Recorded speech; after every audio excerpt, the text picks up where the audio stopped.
Prophet and share.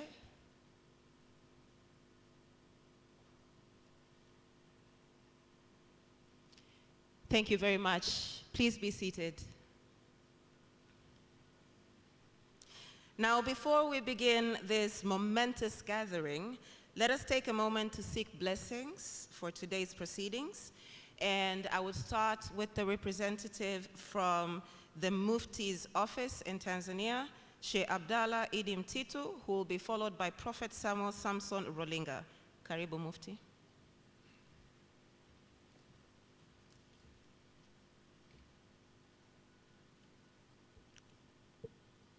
Kwa heshima na utukufu wa Mungu Muumba, nikimwakilisha Mufti wa Tanzania, naomba tusimame tumuombe Mungu.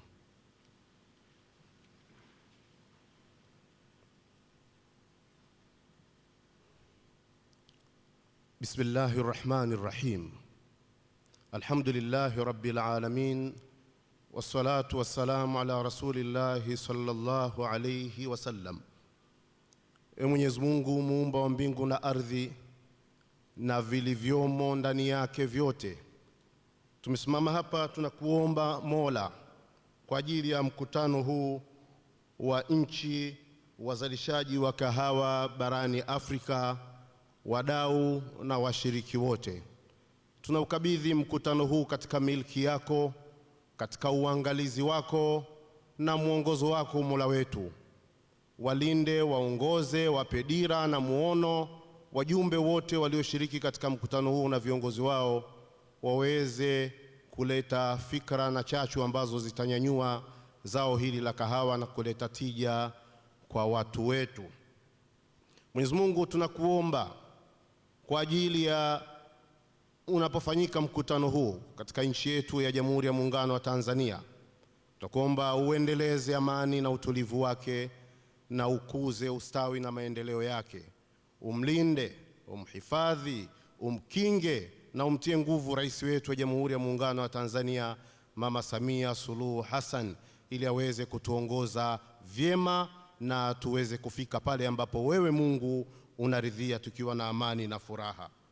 Mwenyezi Mungu, tunakuomba kwa wawakilishi wa wakuu wa nchi 7 za Afrika ambazo ziko mbele kwa ulimaji wa kahawa, ambazo ni Kenya, Uganda, Burundi, Rwanda, Ethiopia, Afrika Kusini na Togo, ambao wamewakilisha wakuu wao.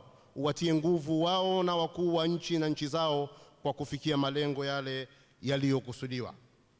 Mola mtukufu, tunauombea mkutano huu ambao umeandaliwa na serikali ya Jamhuri ya Muungano wa Tanzania kwa kushirikiana na taasisi ya kahawa amba Inter African Coffee Organization, ambazo hizo zimetuandalia mkutano huu.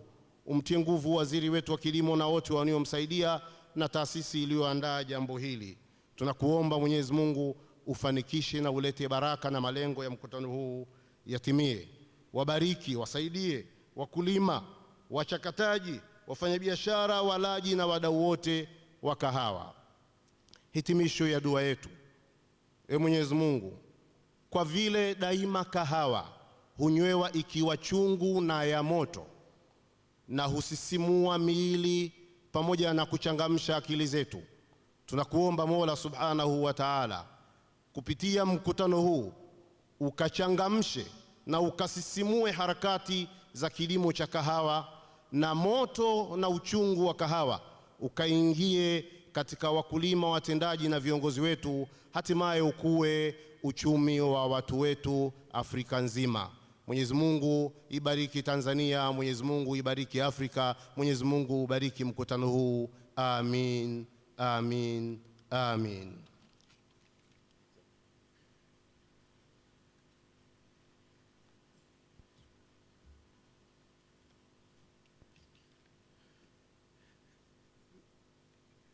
Na wasalimu kwa jina la Yesu Kristo. Tuombe.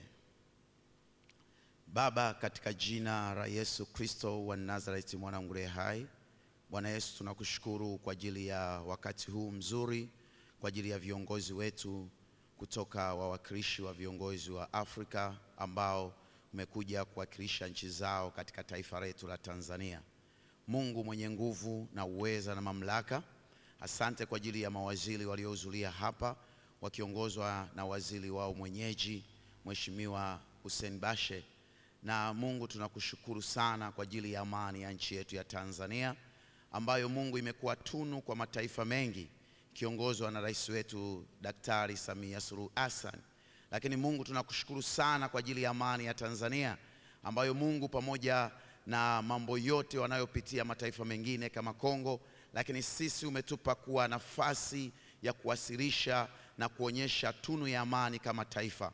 Mungu asante kwa sababu umelitunza taifa hili, umelinda viongozi wetu, umelinda waasisi wetu, umelinda Mungu wakulima, wafanyakazi, wanasiasa, wafanyabiashara na kila sekta zote umezilinda na kuzipigania. Mungu asante kwa ajili ya utulivu mkubwa ambao Mungu umeuachilia katika taifa hili.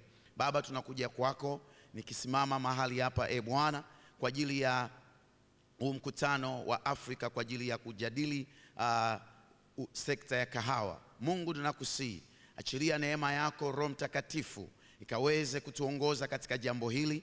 Mungu tunaiweka mikononi mwako kama ambavyo Mungu ulianzisha kilimo kule katika bustani ya Eden ukimwamini Adamu. Nasi Mungu unajua kabisa kwamba sekta ya kilimo ndo jembe, ndo uchumi wa Mwafrika. Mungu asante kwa sababu utainua sekta hii, utaisimamisha na kuifanya kuwa kimbilio la Waafrika wote ulimwenguni. Baba, tazama taifa letu tukiwa tunaelekea pia katika mwaka huu wa uchaguzi.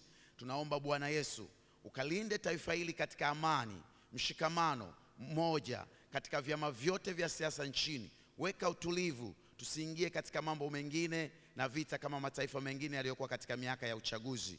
Bali Mungu kaendelee kuilinda amani ya taifa hili. Na Mungu, tunapoelekea uchaguzi, linda viongozi wote na rais wetu wa Jamhuri ya Muungano wa Tanzania. Baba, ninaomba hayo nikiamini katika jina la Baba na la Mwana na la Roho Mtakatifu. Amen. Asanteni sana.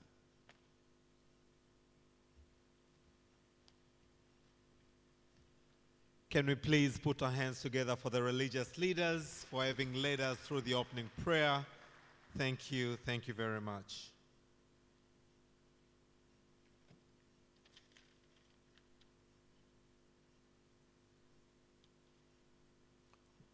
Honorable Hussein Muhammad Bashe, Minister of Agriculture of the United Republic of Tanzania and our host at this momentous summit. Let's give him a big round of applause, recognizing his great efforts in ensuring that the summit is a great success.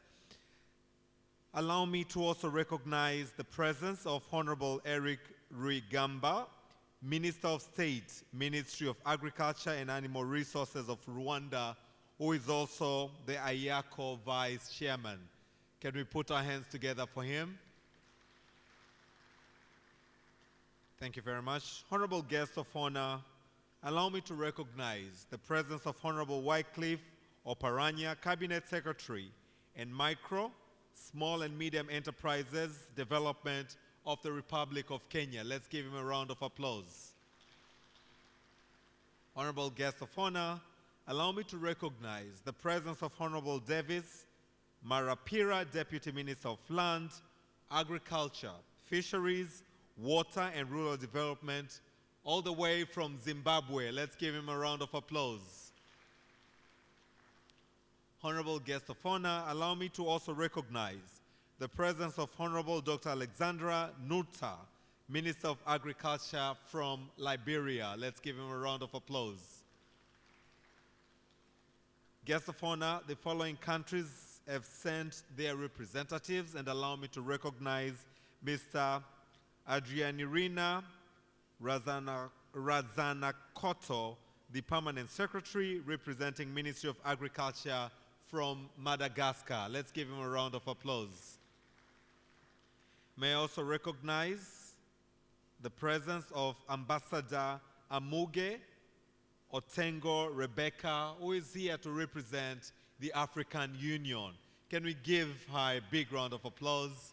Thank you very much. Honorable guest of honor, allow me to recognize In a very special way, the presence of Ambassador Leontine Nyezimana, representing the Minister of Agriculture from Burundi. Let's give a round of applause. Honorable guest of honor, allow me also to recognize the presence of Ambassador Sandro Oliveira, representing Angola. Let's give him a round of applause. Honorable guest of honor, allow me to recognize the presence of Mr. Raymond Kata, representing Ministry of Agriculture from Sierra Leone. Let's give him a round of applause and thank you for being with us this morning. Honorable guest of honor, we have Mr. Ajanu Adolphe, representing Benin. Let's give him a round of applause all the way from Benin. Thank you very much.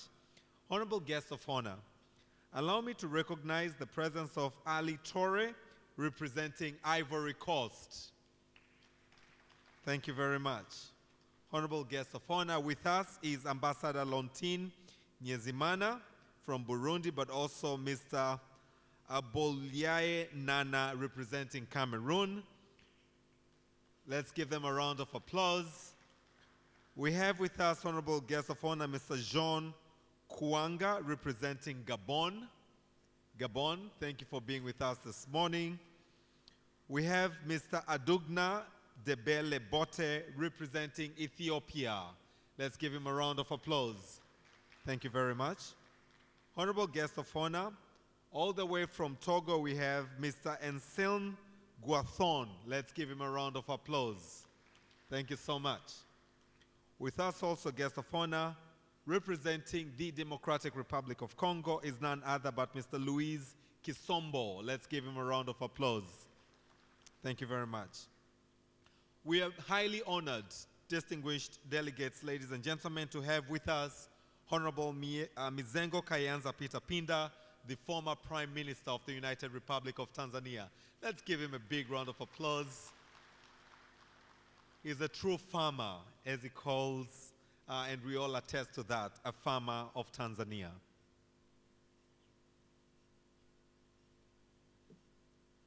Allow me also, honorable guest of honor, to recognize Honorable Innocent Bashungwa, the Minister of Home Affairs of the United Republic of Tanzania.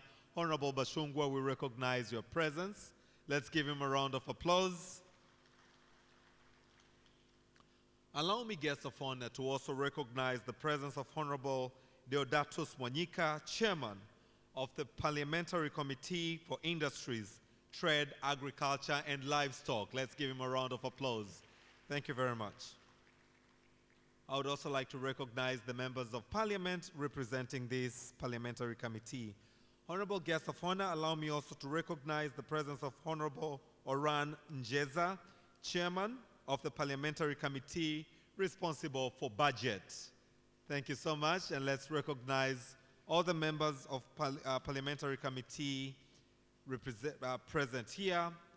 Allow me also, honorable guest of honor, to recognize the presence of Mr. Gerard Mweli, the Permanent Secretary in the Ministry of Agriculture.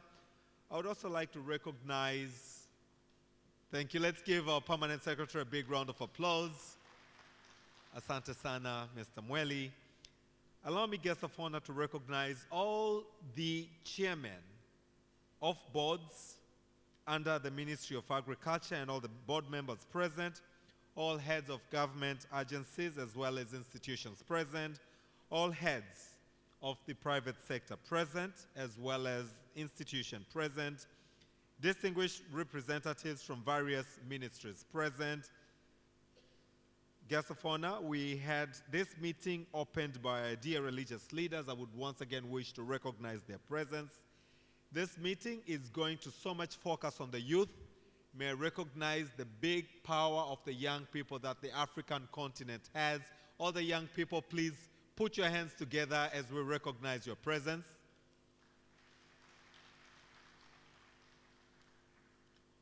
We have in our midst, honorable guests of honor, honorable regional commissioners from different regions in Tanzania. May we also recognize your presence.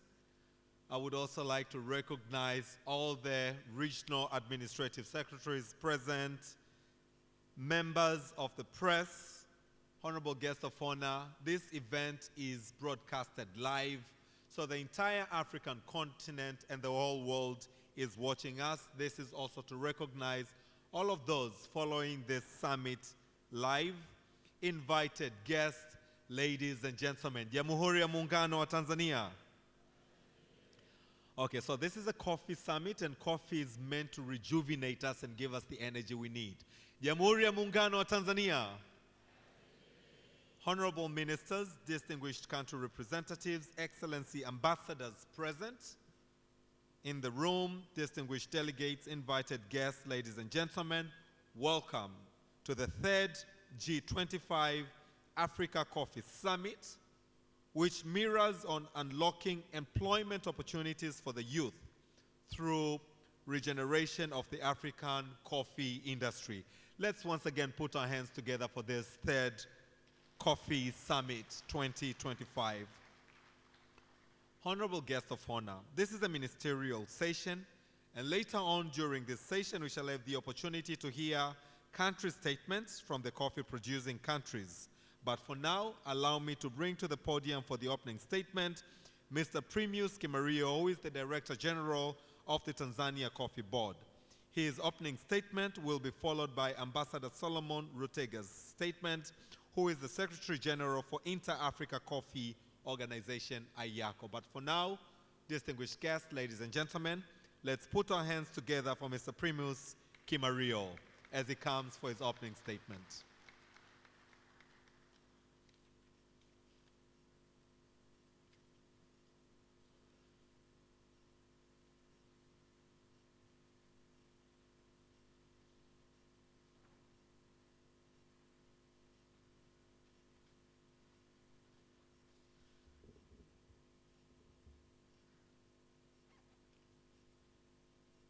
Your Excellencies, distinguished guests, ladies and gentlemen, all protocols observed, good morning. It's both an honor and a privilege to stand before you today at this historic G25 African Coffee Summit in this vibrant city of Dar es Salaam. We gather not just to discuss coffee, but to chart a new course of Africa's economic future, and that is which places our youth at the center of the coffee industry's regeneration. Coffee is more than just a commodity. It's a pillar of Africa's economic and social fabric. With over 10 million farmers in Africa depending on coffee as their livelihood, the industry holds immense potential to drive economic employment, foster innovation, and elevate Africa's role in the global coffee market. Yet, despite being the birthplace of both Arabica and Robusta coffees, our continent has yet to fully harness the potential of its coffee. Ladies and gentlemen, Your Excellencies, distinguished guests, ladies and gentlemen, this summit under the theme, Unlocking Potential Opportunities, Unlocking Employment Opportunities for Youth Through the Regeneration of the Coffee Sector, it's call to action. It is a call for African governments to invest in value addition. It's a call to strengthen inter-Africa coffee trade. It's a call to empower young entrepreneurs. It's a call to equip the next generation with skills, financing, and opportunities to transform the coffee sector into a thriving engine for job creation and economic growth. Your Excellencies, distinguished guests, ladies and gentlemen, as we deliberate over the next 2 days, let us reaffirm our commitment to making coffee a strategic anchor commodity for Africa's development. Let us forge partnerships, set ambitious targets, and ensure that the coming Dar es Salaam Declaration lays the foundation for a dynamic, youth-driven coffee industry. Lastly but not least, together we can and must redefine Africa's coffee narrative, not just as exporter of raw beans, raw green beans, but as a leader in coffee production, processing, consumption, and circular economy. I thank you all for your listening, and thank you very much for your kind attention. Thank you.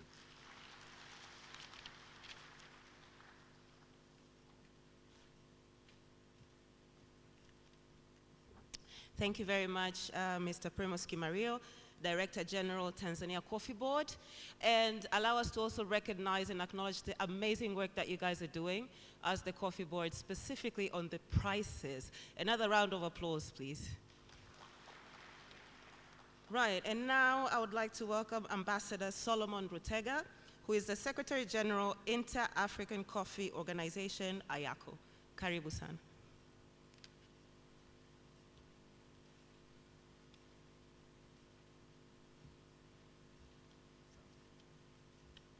Asante. Please allow me to recognize the Minister from Uganda, Honorable Fred Bwino, who is representing the Republic of Uganda. Honorable Fred Bwino. Thank you.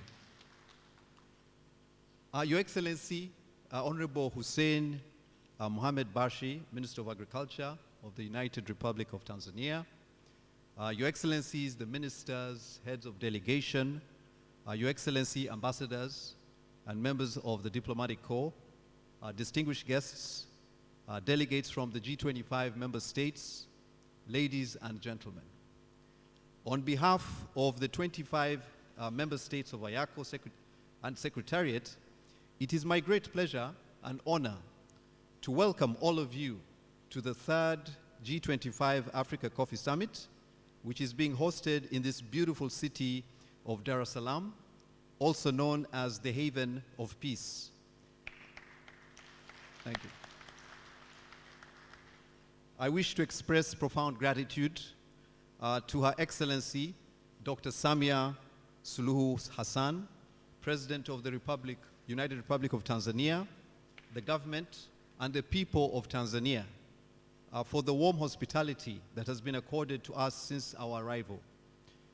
Permit me, Your Excellencies, to appreciate and recognize the important role Tanzania has played as one of the 11 founding members of the establishment of the Inter-Africa Coffee Organization, which was set up 64 years ago.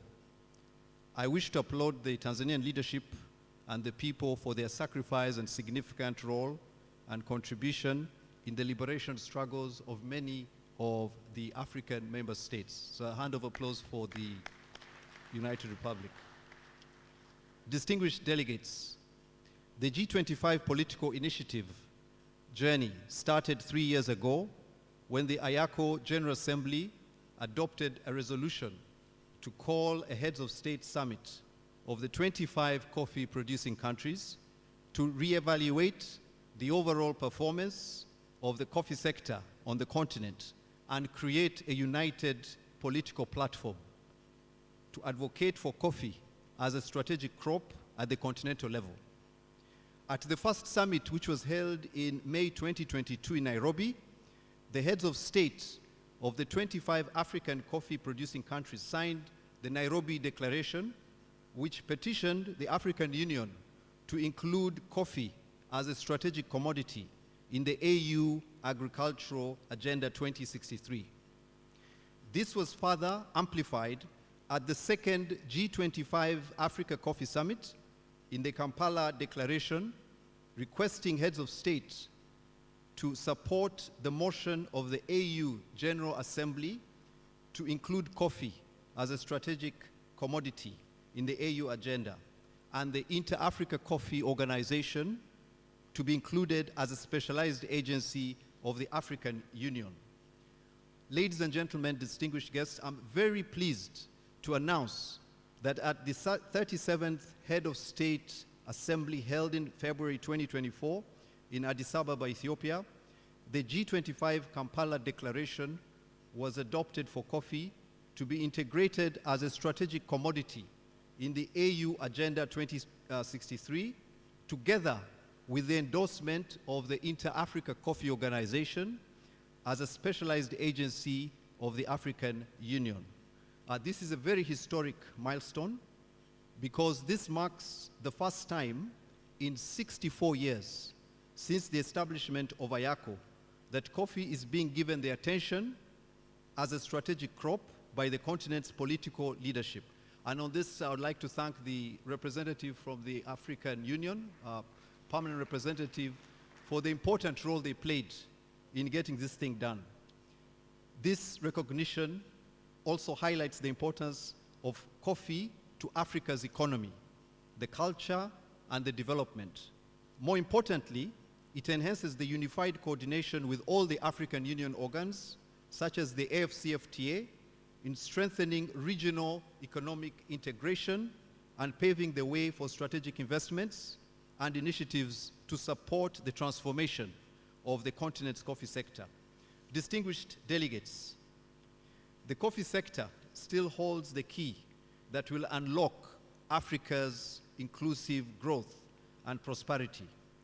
Despite the challenges, the structural constraints along the value chain, especially those pertaining to low farm productivity, production, climate change, complex regulations, lack of the value addition infrastructure, access to affordable finance, IACO remains optimistic that with a united multi-stakeholder approach, these challenges can be overcome through innovative solutions that go beyond traditional approaches, especially in view of the abundant opportunities that exist. For instance, I'll just share with you what IACO is doing in line with the transformative vision and the new status as the African Specialized Agency. We are collaborating with our development partners, UNIDO under the Matea Plan for Africa, in supporting value addition activities through the establishment of coffee vocational training schools that target the youth and women for domestic consumption and job creation across the value chain. We have a very successful training institute in Ethiopia that has been a pilot, and we hope that this model will be rolled out to the other 25 G25 member states. With regard to the issue of low productivity and production, IACO, through the Africa Coffee Research Network, is actively involved with member states in advocating initiatives for climate change adaptability through more investment in new disease-resistant varieties and technologies, together with exploring a circular economy strategy for regenerating coffee byproducts for alternative uses in things like fertilizer, in things like the construction and cosmetic industry. IACO believes that such initiatives can unlock employment opportunities for the youth in Africa and at the same time also create a resilient and sustainable coffee industry. Distinguished delegates, following the ratification of the 2020 Coffee Agreement, IACO is working very closely with the private sector to create an enabling policy and regulatory business environment for value addition activities. The Africa Coffee Week, in collaboration with the Africa Fine Coffee Association, is one of those initiatives that offers a great opportunity to provide a platform for effective dialogue on increasing coordination and collaboration between the government and the private sector of the African coffee producing countries and also those in the consuming countries. I wish to once again salute the government of the United Republic of Tanzania for hosting the second Africa Coffee Week, which will commence next week in Dar es Salaam. So we hope you can all attend. Those who will be here, we have another Africa Coffee Week where the private sector will be actively involved. Distinguished delegates, despite these initiatives being pursued, significant work remains to be done in the coffee sector. IACO remains committed and strongly believes that united together, we can navigate any challenge, explore new possibilities, and build a brighter future for the continent. More importantly, in line with this year's summit theme, let us all together build a future for our youth and women through regeneration of the African coffee industry. As I conclude, I wish to once again thank His Excellency, Her Excellency the President, and the government of the United Republic of Tanzania, especially the Minister, Honorable Hussein Bashi, and his team for hosting us on this important summit. I also wish to extend my sincere gratitude and appreciation to all the member states who are here, and also the partners and the Secretariat for their effort, team effort, and support that has been accorded. Finally, I wish to end with a quote from one of Africa's great sons and also the father of the United Republic of Tanzania, Mwalimu Julius Nyerere. I quote, "Africa must travel together as one, or no part of it will reach its destination." Asanteni sana.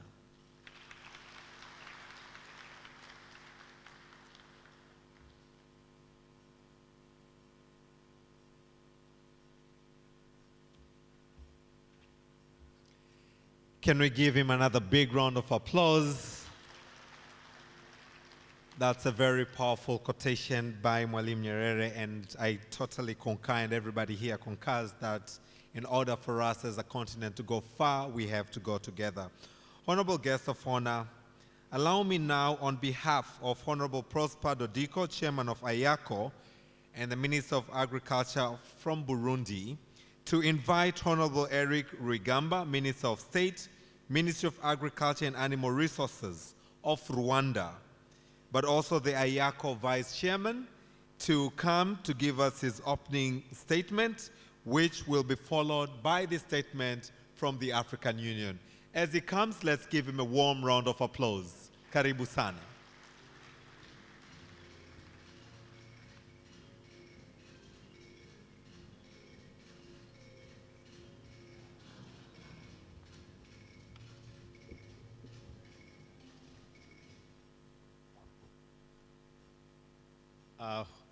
Good morning.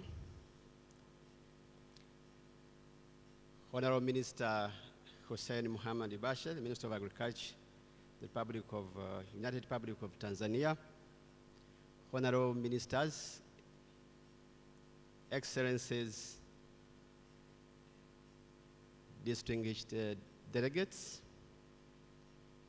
farmers in the room, processors and exporters, ladies and gentlemen, allow me, before I make my statement, that we join together and we celebrate our farmers.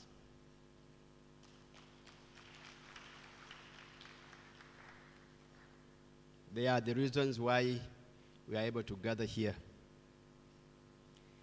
On behalf of the member states of the Inter-African Organization, I would like to convey our gratitude and appreciation to Her Excellency President Samia Suluhu, the President of the United Republic of Tanzania, and her government, especially through the Honorable Minister of Agriculture in our presence, for hosting the third 25th African Coffee Summit.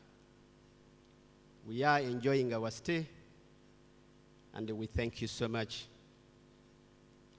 I would like to extend my appreciation and thanks to dignitaries, government officials, delegates who have taken time to participate in this very important summit. Let me take this opportunity to congratulate heads of state of member countries of the Inter-African Coffee Organization for their esteemed efforts to present the Kampala Declaration on the 27th Heads of State Assembly of Africa Union that took place in February 2024. The declaration petitioned the inclusion of coffee in the African Union Agenda 2063, together with IACO, to be nominated as a specialized agents of coffee in the AU. Both were adopted by the AU Heads of State Assembly, and IACO is very grateful for that. Today, we have gathered to take on abroad the most pertinent and challenging facing majority of African countries, the youth unemployment. It cuts across the continent from one country to the other. It is therefore an opportunity for us to be here for the next 2 days and be able to dialogue about this challenge. The theme of this summit has been carefully selected to address the issue of unlocking opportunities for the youth by regenerating the African coffee industry. It is sleeping, it has huge potential. We have an opportunity to rejuvenate it. Africa is noted as the second largest continent, has the largest number of countries producing coffee, and that should be seen as an opportunity. Coffee is the livelihood of 60 million people on the continent, probably more. We need to double that because we have the capabilities and the resources and the means. Coffee is second highest commodity earner after oil. For our continent, I think we can do better.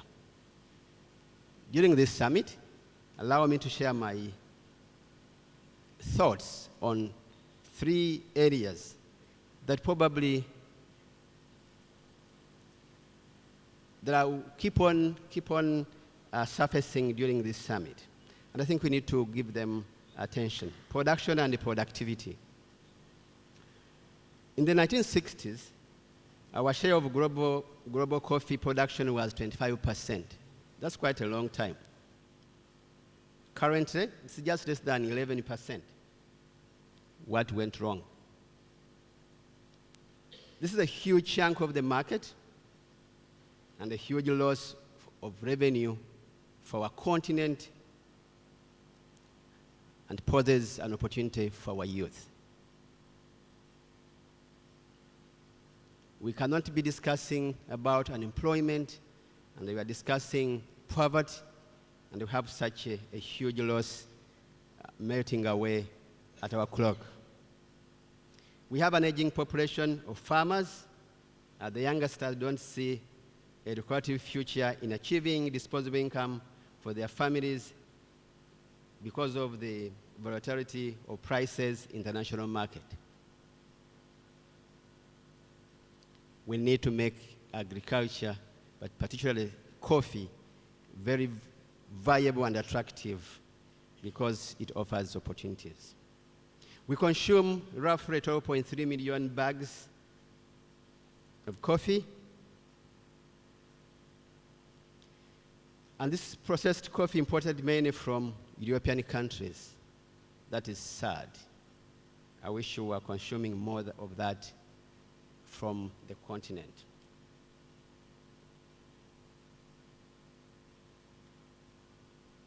The issue of production and productivity, which is declining, is mainly because of the challenges that everyone in the room that is a friend of coffee should be very familiar with. Pest diseases, aging farmers, aging coffee trees, climate change, poor governance. I can go on and go on.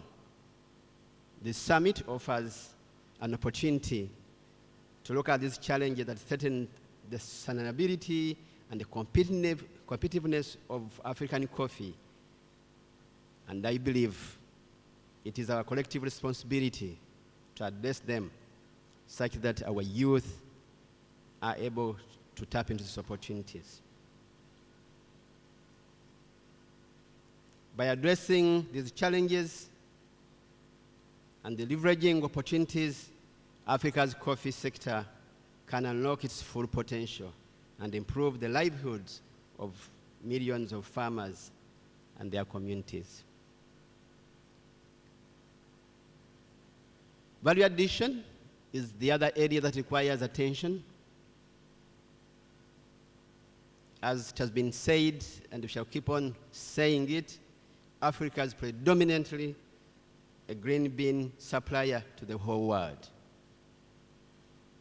We export jobs, we export money, we export livelihood, as we do export green beans to the globe. When are we going to keep those jobs here? When are we going to keep that income in our continent to address the challenges of the youth? We export 90% of our green beans abroad to be processed and re-exported to the rest of the world, including African coffee. Those countries in Africa that are producing coffee, and we start consuming it. How I wish the best were the one that re-exported to us. Value addition requires our attention to address the issue of lack of investment in value addition infrastructure, such as processing plants, packaging, logistics, and others. It is important that African government, in partnership with the private sector, whom we are together in this room, and other partners, start thinking building agro-processing hubs that integrate production, processing, and the logistics. We believe at IACO, these hubs will ensure local value addition, creating jobs, and stimulating trade, and hopefully reducing the reliance on imports.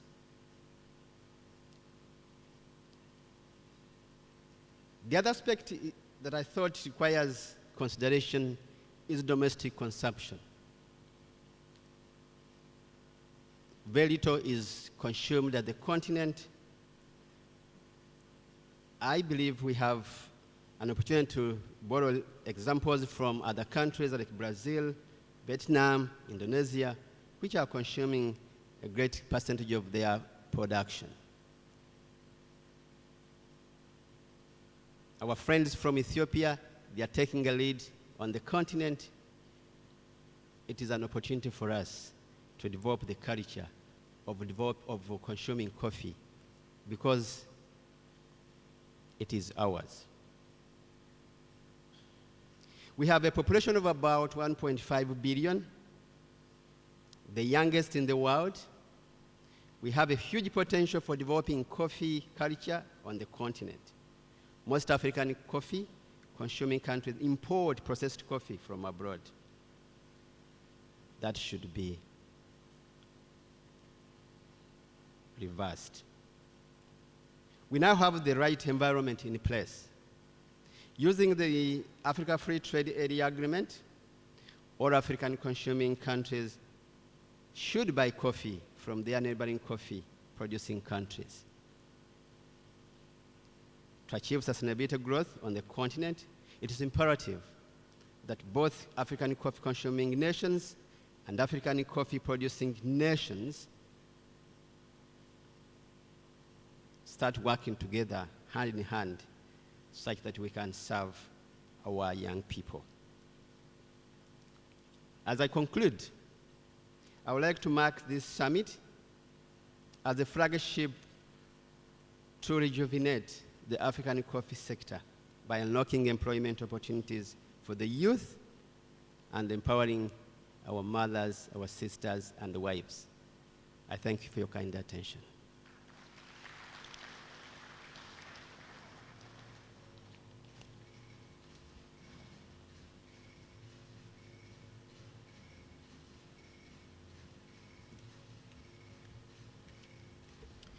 Thank you very much for those remarks. Before we proceed, allow me to take this opportunity with great respect to also recognize Honorable Augustine Hole, who is the chairman of the Parliamentary Committee, Public Investment, but also Honorable Stanislaus Harun Nyongo, who is the Deputy Minister, President's Office, Planning and Investment. A round of applause, please. Thank you so much. And now I would like to welcome on stage Ambassador Amuge Otengo Rebecca from the African Union Commission, who will give her opening statement, followed by an opening statement by the host and our guest of honor, Honorable Hussein Mohamed Bashe, who is the Minister for Agriculture, United Republic of Tanzania. Karibu sana, Ambassador.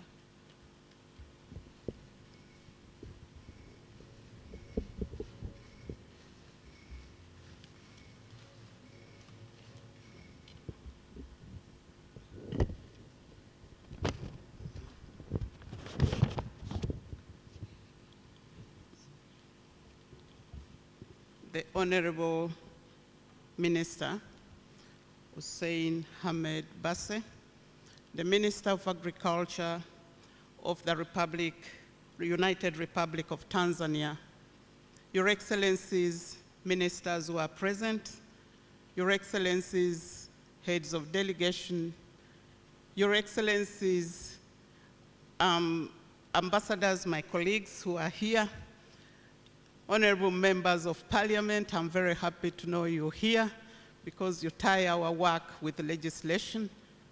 The young people who have come to witness this very important occasion. My name is Rebecca Mugotengo. I'm the ambassador of Uganda in Ethiopia and also the permanent representative to the African Union. I also chair the permanent committee Committee on Agriculture because Uganda is the chair of the Specialized Technical Committee on Agriculture. Your Excellency, Honorable Minister, who is our guest of honor, I would like to confirm to you that as your representatives in Addis Ababa, we've taken your instructions very, very seriously, and we are working together with IACO to make sure that what you make a decision on is implemented. May I take this humble opportunity to let you know that the 3 years that Ambassador Rutege talked about, we've worked together with IACO. I would also like to know that, make you know that as your representatives, we've come to note that without coffee being taken as a strategic or commodity in the African Union, the African Continental Free Trade Area may not work like we think. Your Excellency, having said that, may I now report back what happened in the last summit. In the last summit, IACO presented very clear report through Ambassador Rutege and convinced us that actually what decision was made before by the Assembly of Heads of State and Government in the last assembly, they had tried to implement. He also let us know that some of the areas had been a little bit difficult and we needed to come in. We therefore, as your members, made sure that the draft decision that was presented were passed. May I go through briefly what we did? We took note of the activity report that was presented to us by Ambassador Solomon Rutege, and we encourage him to make sure that part of the reports that were not implemented should be implemented. We encourage IACO to work very closely with the African Continental Free Trade Area so that they fit in Agenda 2063. Your Excellency, we agreed that having looked at what these activities are and walking through what they have covered, we agreed that the ministers look at the report, which they did, and we said in 2026, the implementation report should be given to the Summit of the Heads of State and Government. May I also state that we welcome the hosting of this coffee summit by the Republic of Tanzania. which has taken place now. From yesterday, it has been taking place. Your Excellency, having said that, we are proud that having the kind of ministers that I've seen, headed by you, Your Excellency, who has hosted us, we agree that coffee will become a strategic crop in principle and in implementation. My president says there are some people who don't know how coffee plants look like, but they benefit more. It should be us to benefit more than those who do not know the coffee plants, yet they are the ones benefiting even 10 times more than us. It comes at a time when the world is going flat. Every continent, every country is talking about its own people, starting from the United States of America. And I do agree with them that America first, and therefore Africa first, and coffee first in Africa. Thank you very much. Asante sana.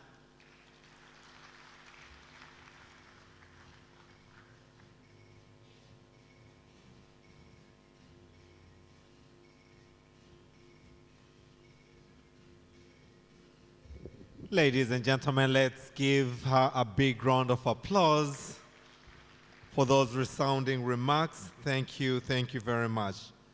Honorable guest of honor, before I invite you for your opening statement, allow me to also recognize a very key minister we have in our midst. This is none other but Honorable Captain George Mkuchika, Minister of State in the President's Office. Let's give him a round of applause. He is with us and totally delighted to have him with us.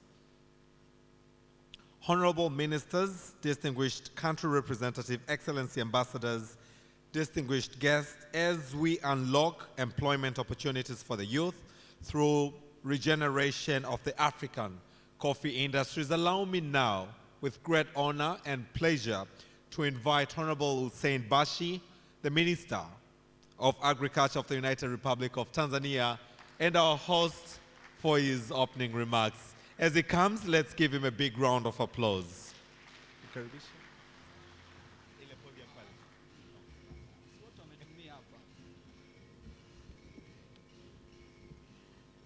Thank you.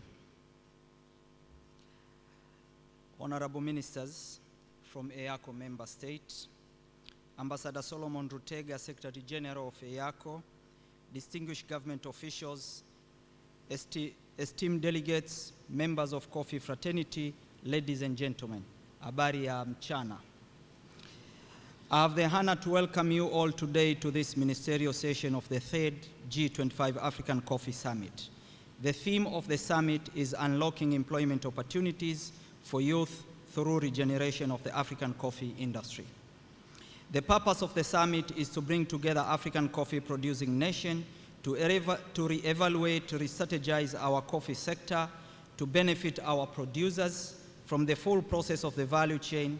This will create job opportunity for youth and increase our economic growth, wealth creation of our community. Global population is projected to be 9 billion people by 2050. African population will be over 2 billion, which is over 25% of global population at that time. Our current average age is 20 years in Africa. Asia is 30 years, Europe is 40 years. But in 2050, it is projected average age for Africa will be 25 years, Asia will be 40, Europe 47, and America 42. And this is why Africa needs to re-evaluate strategies, targets, a new direction for our youth and the continent. Ladies and gentlemen, Africa has the largest number of countries which produce coffee. Almost half of the continent grows coffee.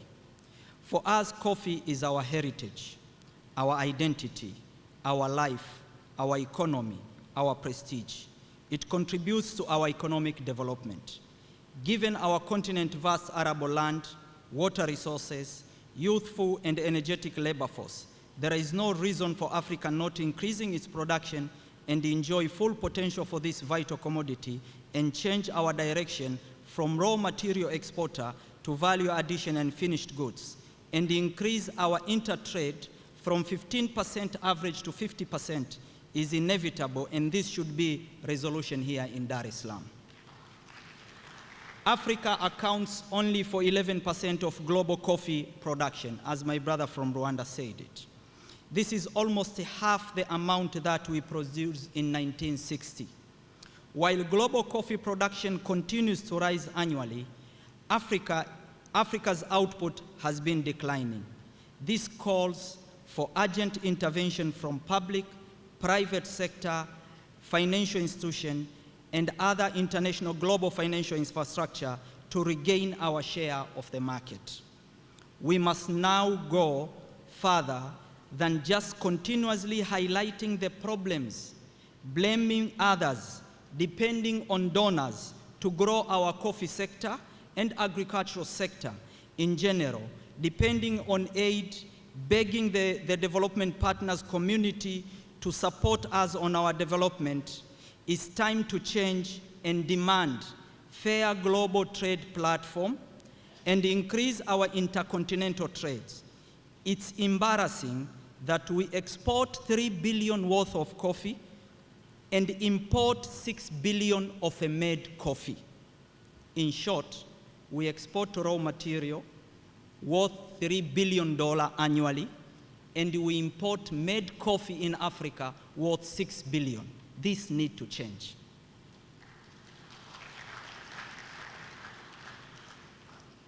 We need to set a target to increase our production to a minimum of 20% of global production by the year 2030.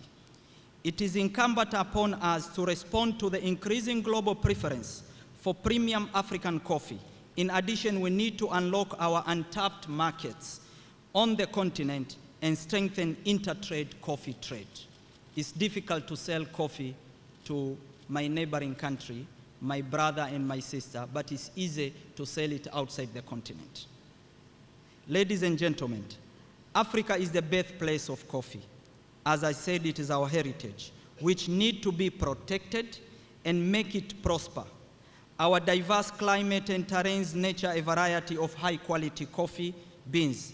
Tanzania exemplify Africa's potential in coffee production, with regions such as Kilimanjaro and Southern Highland producing some of the world's finest coffee beans. Africa countries collectively, as I said, earn not more than 3 billion from coffee export. Out of global coffee value trade, 500 billion. The entire global coffee trade worth over 500 billion, but our stake is not more than 3 billion. And the reason is simple. We trade raw material rather than trading processed and finished goods. A significant factor contributing to this disparity is over 90% of Africa coffee is exported as a raw beans, with minimal value addition taking place on the continent. This practice has resulted in Africa capturing only a small fraction of the value chain. The most profitable part in the coffee value chain is the value addition, which predominantly conducted in importing countries. We export at the average price of $4 to $7, and we celebrate, but we import made coffee at an average of $15 to $20 per kg. This not only limits the revenue we generate, but also restricts employment opportunity with our own economies. It is imperative that we move beyond being mere producers of raw beans and taking significant steps toward value addition. As I said, it is sad we export 1 kg at an average of $4 to $7 and import at an average made coffee at an average of $15 to $20. One of the critical challenges we face is the declining interest in young people in pursuing farming and coffee itself. The volatility of global coffee prices has made coffee farming less attractive, as it creates unpredictable incomes for farming families. To address this, we must focus on increasing domestic value addition, increase our trade of coffee within continent. As I said, invest in the value addition will give us the respect Africa deserves. Today, we are told what to do, how to farm by those who do not even have a single tree of coffee. With a population of 1.5 billion people, Africa has a vast untapped consumer market. However, most of the coffee consumed on the continent is imported with the value addition made outside of the continent. We must change this by promoting local processing and integrating coffee into our culture. Ethiopia, for example, has successfully embedded coffee into its culture with affordable coffee sold in street kiosks. Tanzania launched a project last year to sell coffee on the street using mobile cafeterias. This project is implemented under BBT program, where youth are given 3-wheel kiosks with all necessary facility and working capital and become coffee vendors in our cities. We must increase our production, which resulted into increase our production from 55,000 metric tons in 3 years to 85,000 metric tons this year. Tanzania government invests to our farmers by giving subsidies to and drill boreholes and providing farmers with free seedlings, free loans to youth in Kagera and mechanization equipment. All this aim at increasing growth and wealth creation for our youth. As I said, ladies and gentlemen, Africa imports 500,000 tons annually for internal consumption worth 6 billion. To maximize the value chain and ensure farmers receive a fair share of the market, we must change our concept and invest in processing facility, both small scale and large scale, across all African coffee producing and consuming countries. Coffee consumption on the continent is on the rise and should benefit African producers. This will help us negotiate with those who do not farm coffee and dictate us through laws and procedures which restrict us from growing. Things like EUDR. It's time our continent, through African Union and EACO, to negotiate with them as a bloc, and we stop working in isolation. And this is a very big problem. AU has to negotiate with EU on the EUDR so that it can be incorporated within Africa economic infrastructure and not as per their economic infrastructure. Tanzania is fortunate to have 2 instant coffee factories, Tanika and Amim Amza, which have attributed to value addition locally. To move forward, it is imperative to set target that by 2030 all African coffee consuming countries trade coffee directly from Africa producing coffee. You will all agree with me that this is doable. It will unlock a lot of opportunities for youth. In addition, it will create investment and employment opportunities in our continent. We need to shift from exporting raw beans to offering a wide range of processed coffee product, thereby maximizing our gains from the coffee. Ladies and gentlemen, youth must be at the core of our coffee industry. By embracing eco-friendly farming practice, supporting fair trade principles, and prioritizing the welfare of farmers, we can ensure that Africa coffee sector thrives for generations to come. Transformation in this sector cannot be achieved in isolation. We must work together. Governments, private sector, stakeholders, NGOs, and coffee associations is crucial in strengthening African coffee value chain. Through joint effort, we can secure a stronger position in a global coffee market and innovate all aspects of coffee value chain from production to processing and marketing. Ladies and gentlemen, as part of Tanzania's commitment to transforming the coffee sector, we have undertaken the following initiative: strengthening coffee research institution to address challenges such as pests, diseases, and combat the imminent threat of climate change on coffee; supporting farmers with agricultural input, including the provision of coffee seedlings and fertilizer subsidies; and developing a digital platform for farmers' registration and identification. This has helped us in the formalization of smallholder farmers. Establishing the Building a Better Tomorrow program, which encourages youth participation in agribusiness with focus on coffee value addition and giving free land to youth, thanks to the regional commissioners in the coffee production area. Increasing our domestic consumption from 7% to 15%. Invest in Tanika and strengthening cooperative society. These efforts align with our broader vision to make Tanzania a model for the transformation of the coffee sector in Africa. As we gather here today, Let us reaffirm our commitment to transforming Africa's coffee industry. Let us celebrate the hard work of our smallholder farmers, roasters, baristas, and all those who contribute to making coffee a symbol of excellence. Let us protect our heritage. Let us tell the global big boys that we don't need aid in growing our sector. We need equity, fairness, and change of global financial infrastructure. Let us unite and negotiate with those who don't farm but consume our coffee as a bloc. Let us trade between ourselves and stopping competing and rather complement each other. This summit has provided us with a valuable opportunity to share ideas and forge meaningful discussion to pave the way for prosperous future for our coffee sector. By embracing value addition, increasing domestic consumption, and promoting sustainability, we will not only elevate the African coffee industry, but also unlock investment and employment opportunity for our youth, which account for 30% of African population. Let us tell Africa Union to stand for African farmers and private sector. Let us negotiate as bloc with EU instead of isolation. Once again, I extend my warmest welcome to all of you as we embark on this journey of transformation. Together we shall ensure the African coffee stand as a beacon of equality, of quality, pride, and prosperity for our continent and the rest of the world. I thank you all.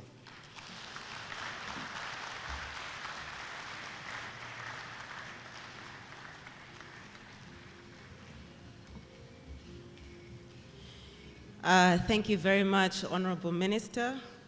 And allow me to say that it is really inspiring, all the moves that you have been making within this particular ministry. Can we get another round of applause? A special recognition also on how they're also trying to push, the Ministry of Agriculture that is, they're also trying to push for Agenda 1030 and the Agricultural Master Plan. Now, coffee is all about culture.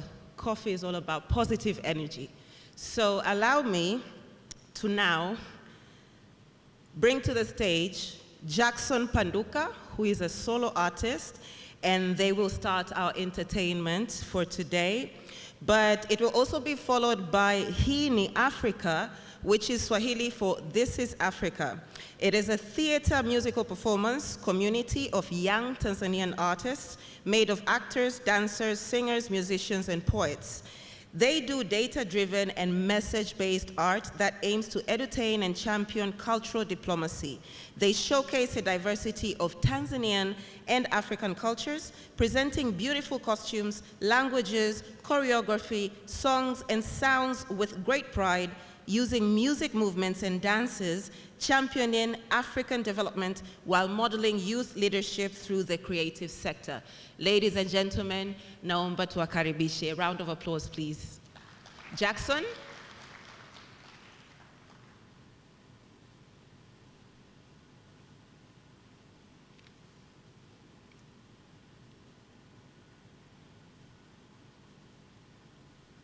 Another round of applause for Jackson Panduka, please. Thank you.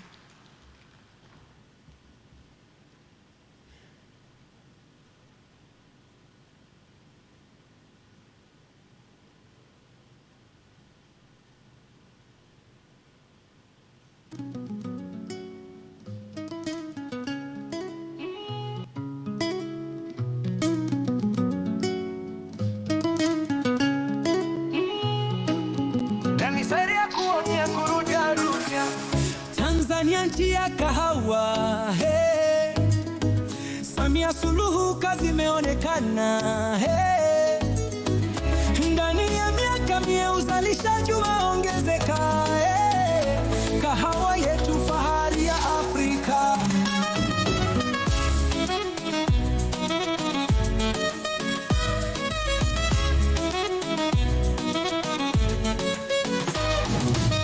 Afrika tunakutana, kujadiliana na kukubaliana mwelekeo wa zao la kahawa barani Afrika. Lengo ni nchi zetu za Afrika kufanya biashara wenyewe. badala ya kuisafirisha. Kahawa ikiwa ghafi tuiongeze thamani wenyewe. Afrika tunakutana kujadiliana na kukubaliana mwelekeo wa zao la kahawa barani Afrika. Lengo ni nchi zetu za Afrika kufanya biashara wenyewe badala ya kuisafirisha. Kahawa ikiwa ghafi tuiongeze wenyewe. Nyawizuki meze tawa imetukutunisha pamoja. Kahawa imetuleta pamoja. Kahawa inatupa fedha za kigeni na kujenga uchumi wetu wa Afrika. Viongozi karibuni Dar es Salaam, tujadiliane na kukubaliana mwelekeo mpya wa zao hili la kahawa kwa manufaa yetu sisi wenyewe wa Afrika. Tanzania nchi ya kahawa, hey. Samia Suluhu kazi imeonekana, hey. Ndani ya miaka 100 uzalishaji umeongezeka, hey. Kahawa yetu fahari ya Afrika.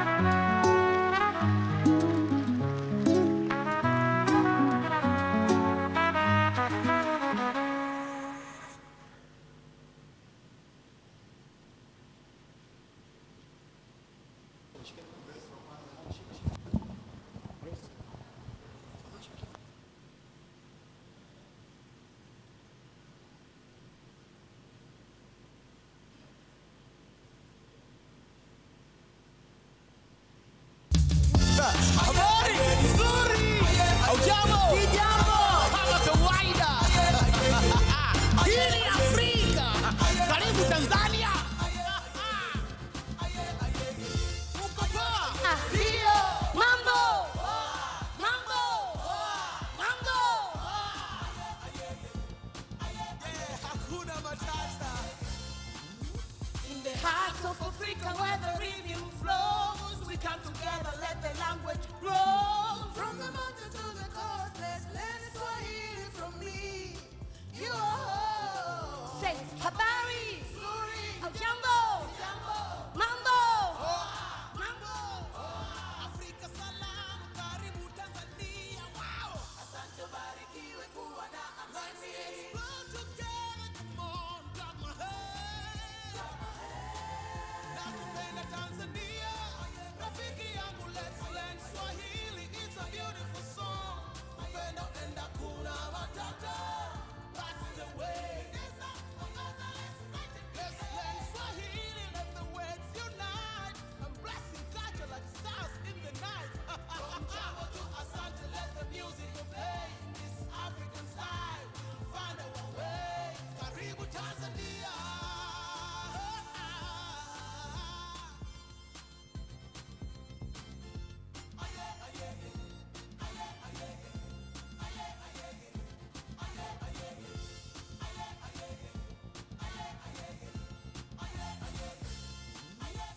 Karibu my friend, come and join the cycle wide. Feel the beat, like the spirit to rise. Mambo vipi, how are you today? Hear the sound as the language says. Tanzania, the language that's so fine. In Tanzania, let's learn it line by line. From the mountain to the shores, round the day. Swahili the key, let's unlock it today. Yeah. And hakuna matata. What is our heart? As we let Swahili, let the knowledge impart. Shikamo, respect to the old and wise.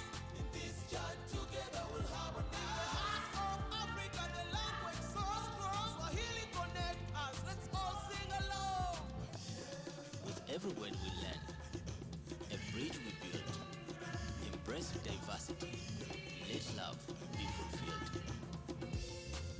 From Habari to Asante, the words so sweet, yeah. Tanzania's beauty, let's let it repeat. In every conversation, a friendship's born. Swahili unites us, so that's the take down. Count from moja to kumi, numbers in mazuri, beauty voices we share.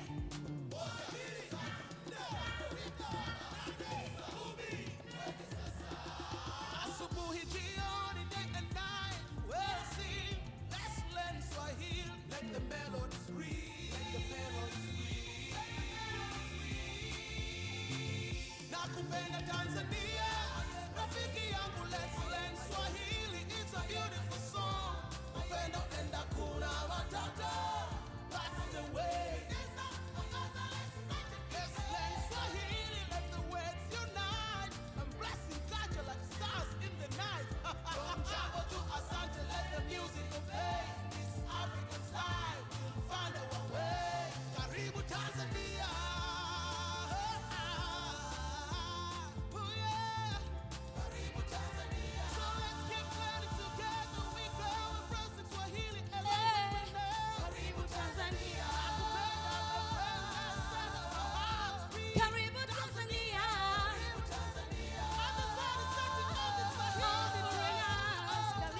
Karibu Tanzania. In unity, love, forever stand. Let's learn Swahili. Hey, Karibu Tanzania.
Kikombe cha kahawa kinaleta marafiki pamoja. Kikombe cha kahawa kinatoa stress.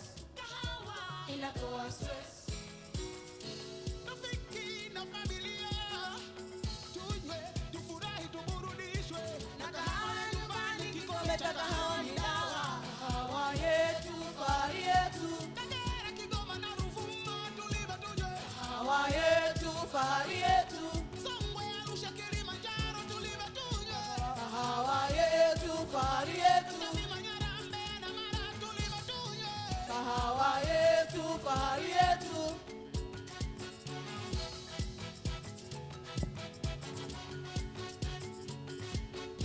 Afrika, tulive tunywe. Kahawa. Tanzania, tulive tunywe. Kahawa. Tanzania, tunywe, tunywe. Kahawa. Tanzania, tunywe, tunywe. Kahawa. Afrika, tulive tunywe. Kahawa. Tanzania, tulive tunywe. Kahawa. Tanzania, tunywe, tunywe. Kahawa. Tanzania, tunywe, tunywe. Kahawa. Kikombe cha kahawa kinaleta marafiki pamoja. Kikombe cha kahawa. Kikombe cha kahawa kinaleta furaha ya pamoja. Kikombe cha kahawa Kikombe cha kahawa inatoa stress. Inatoa stress.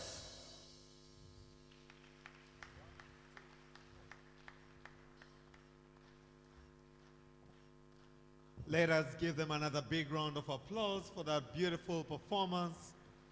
Our coffee is our pride. And they said if you drink a coffee cup, it removes, it takes off the stress that you might have.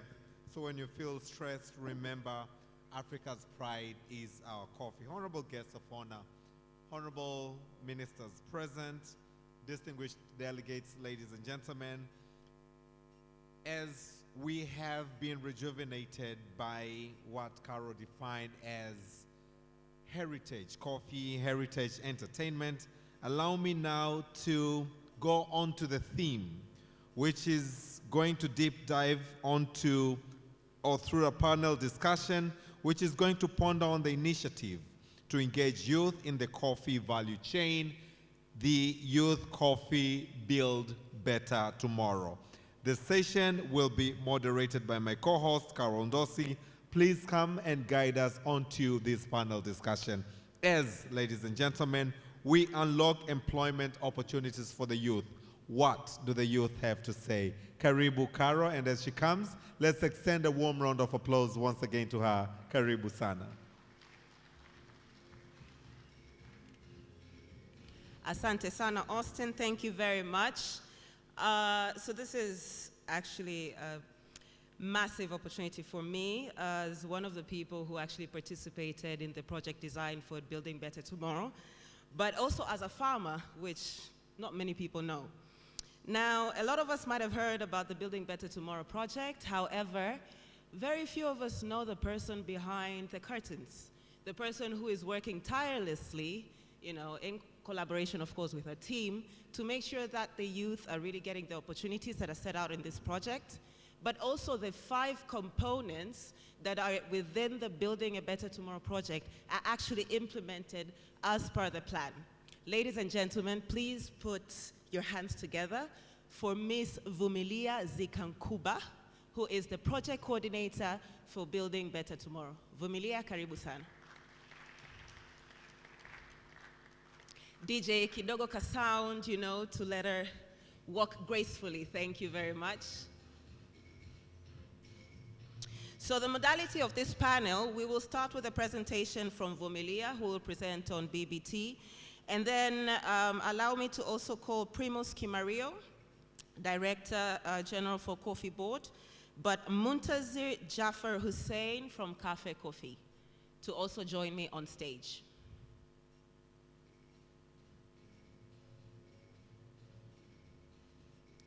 Yeah, karibuni sana. So we will start with a presentation from Vumilia.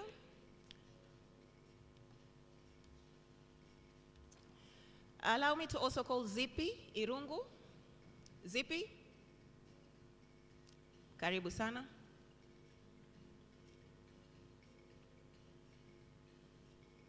And I hope the IT department is ready for our presentation.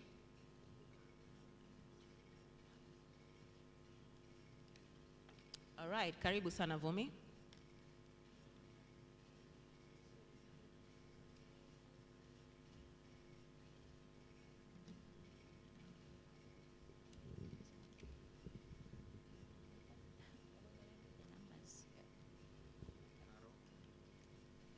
Honorable ministers, distinguished guests, ladies and gentlemen, I'm going to share with you what Tanzania is doing to engage youth and women in agribusiness. Before I go further, I would like to take you through a few statistics about Tanzania.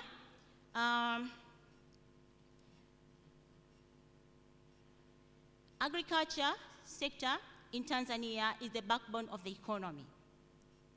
It contributes over 26% to our GDP, yet it's employing 65% of Tanzanians. The sector is making subsistence to smallholder farmers that more than 80%. Looking at the population of Tanzania, when we did the national census, we were 61 million people, and our population growth rate is 3%. So we are expecting to be double by 2050. But on the other hand, the global population is growing faster, whereby by 2050 will be 9.7 billion people in the world. Now, the increase in population, we know that the basic need for every human being, the basic need, the first and foremost is food. So every human being has the right to food. And we have a responsibility to feed this growing population. So you and me sitting on earth today, we have a responsibility to make sustainable food system for ourselves and the future generation. So on the other hand, we have a commitment on the Sustainable Development Goal number 2 that we need to reach zero hunger by 2030. So we have the responsibility to feed the world. So what advantage we have in Tanzania is that our population median age is 18 years. So we have a huge number of youth and children. We have 31% of the population as youth, but 44% as children. So the children are the future youth. Another advantage we have is that Tanzania is seated in the geographical area where we can farm or we can engage in agribusiness successfully. So we have 7 agroecological zones where we can grow or we can participate in agribusiness from the input to the consumption level. With these advantages we're having, you will agree with me that Tanzania, like most of the African countries, we have the potential to be the food basket for Africa and the world as well. So it is under this basis, the President of the United Republic of Tanzania, Her Excellency Dr. Samia Suluhu, decided that it's high time for Tanzania to have a special program to engage youth and women in agriculture. And that's where we came with the Youth and Women Initiative, which goes by the name of Building a Better Tomorrow program. So I'll go a bit about this program before I narrow down to the coffee, what we're doing in the coffee. So the Building Better Tomorrow program is aimed to promote youth and women participation in agribusiness for sustainable food system and improved livelihood. The program is implemented since we started 2023 and will go up to 2030. We are looking at the youth at the age between 18 and 40, and we don't limit the participation of youth based on the education. So all youth, all education expertise and level are welcome in the program, but the program is also implemented countrywide. The BBT, the special thing with the BBT is that it is trying to unlock the major challenges which has been hindering youth and women in participating in agribusiness. So what we are looking actually in the BBT is to make sure the youth have access to land, access to finance, technology, and market. We are looking forward to create employment, direct and indirect, not less than 1.6 million, and we are going to make very successful youth and women in agribusiness, at least 200,000 across the country. And while doing this, we are very sure we are going to reach directly more than 10 million people in the food system.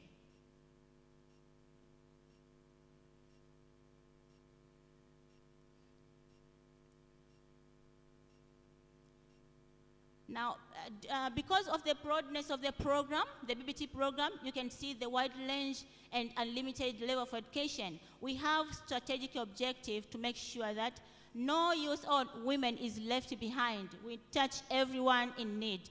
So we have the objective to inspire youth, to empower, enable, and coordinate during the implementation. And while doing this, we are going hand in hand with the national strategies and policies we have put before, like the Tanzania Vision 2025 and the agriculture policy, all taken on board, because they all recognize the importance of youth and women in the agriculture sector. Now, the approach we are doing in implementing the BBT program, we are doing a food system approach to make sure all the projects we are implementing under the BBT program contribute to sustainable food system and make the system productive, nutritious, inclusive, resilient, and sustainable. Also in the implementation, the model is the PPP model, public-private partnership model, where we implement in collaboration with private sector and development partners. Now, because BBT is a program, it is implemented by a number of projects which were implementing the program.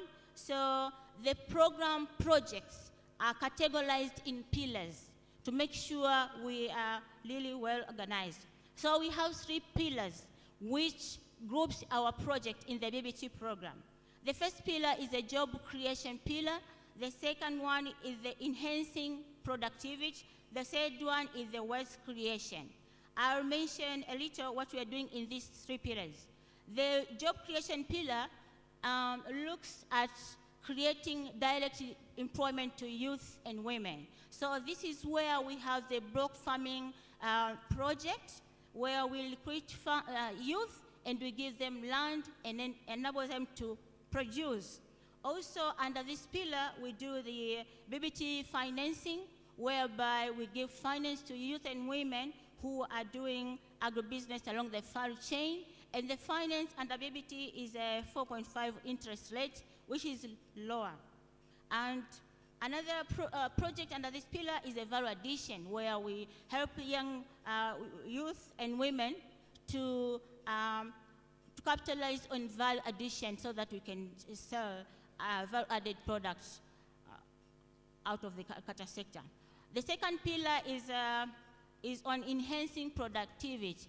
In this pillar, we're looking how we can use the professional youth, the agronomists and staff to participate in providing extension services to farmers. So we have a BBT extension project where we engage youth to serve as extension expertise in the agriculture sector rather than waiting to be employed by the government. So this one gives them a chance to create their own private extension companies.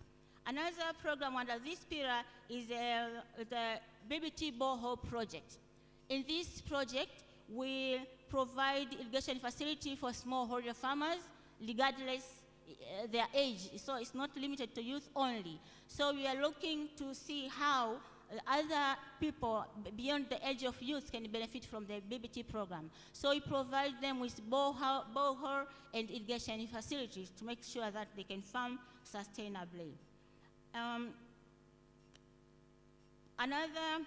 The third pillar, I said, is the wealth creation. Under the wealth creation, we have 3 projects. The first one is a community outgrower project, where in every block farm we establish for the youth, we set aside at least 1,000 acres for the villagers to grow parallel with the youth. The second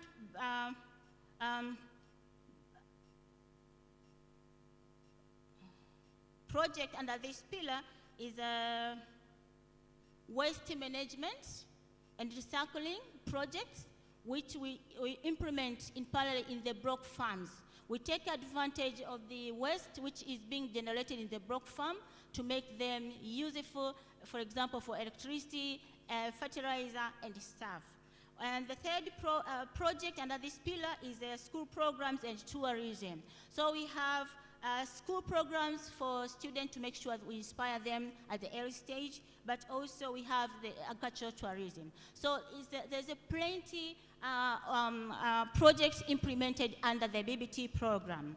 Now you will have to know the budget which is supporting the BBT program. We are looking forward to use 939 million US dollar in the implementation of BBT program, while 24% is the government contribution and the other % is development partner and private sector. As we know, agriculture sector is mostly done by private sector, so a big chunk goes to private sector and development partners. Now, what have we done so far up until this moment? I'll mention a few progress in a few projects as follows.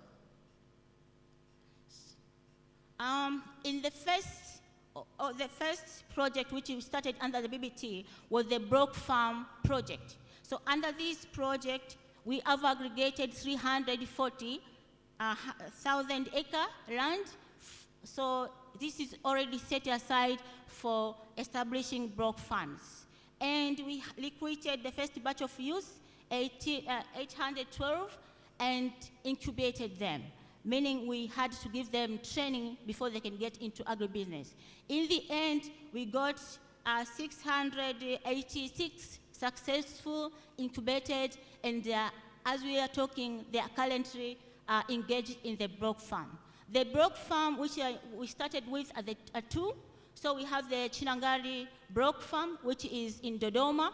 It is, it has a total of 1,772 acres, and the youth under this Brock Farm has registered the AMCOs. And this is the model we are doing. After we take the youth in the Brock Farm, they don't farm individual. They make an AMCOs, a cooperative, which now is the vehicle for them to get fund and to to get the power to negotiate with the investor who they are working with. In this Brock Farm, in every Brock Farm actually, we put farmhouses for the youth, and so that they can be close and they can serve the farm closely. Also, you will see in this Brock Farm, they started the first season last year, where they did sunflower really successfully. They did a seed and sold it to an off-taker, which they signed the contract, a forward contract before. The second Brock Farm is a Ndogowe Brock Farm. This is the largest. It's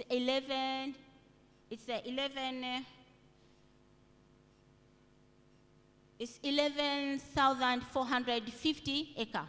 And in this farm, for the first phase, we have prepared 507 acres, and we have engaged 418 youth already in the farm. So they have started their first season in this farm, and as you can see in the following pictures, they are participating in the farm preparations, and the current program going on now is planting. They are planting sunflower, which they have a four contract signed. And that's the model that we put them in the Brock Farms, and they cultivate what they will sell. So we identify the market before they start cultivating. Another project which we have, go back to the,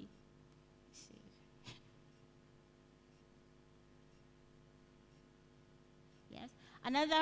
Under the same, the Brock Farm, we have gone, the first one is the Brock Farm established at the central level. Now we have gone beyond to see how we can reach more youth at their localities.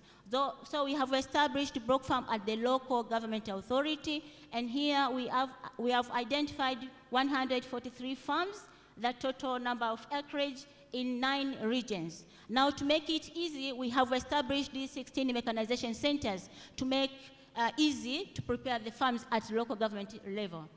At the BBT financing, we have financed, for a start, 29 youth worth 392 million Tanzanian shillings, and the other amount, 500 billion, is under process. So is under process, and more youth will continue benefiting.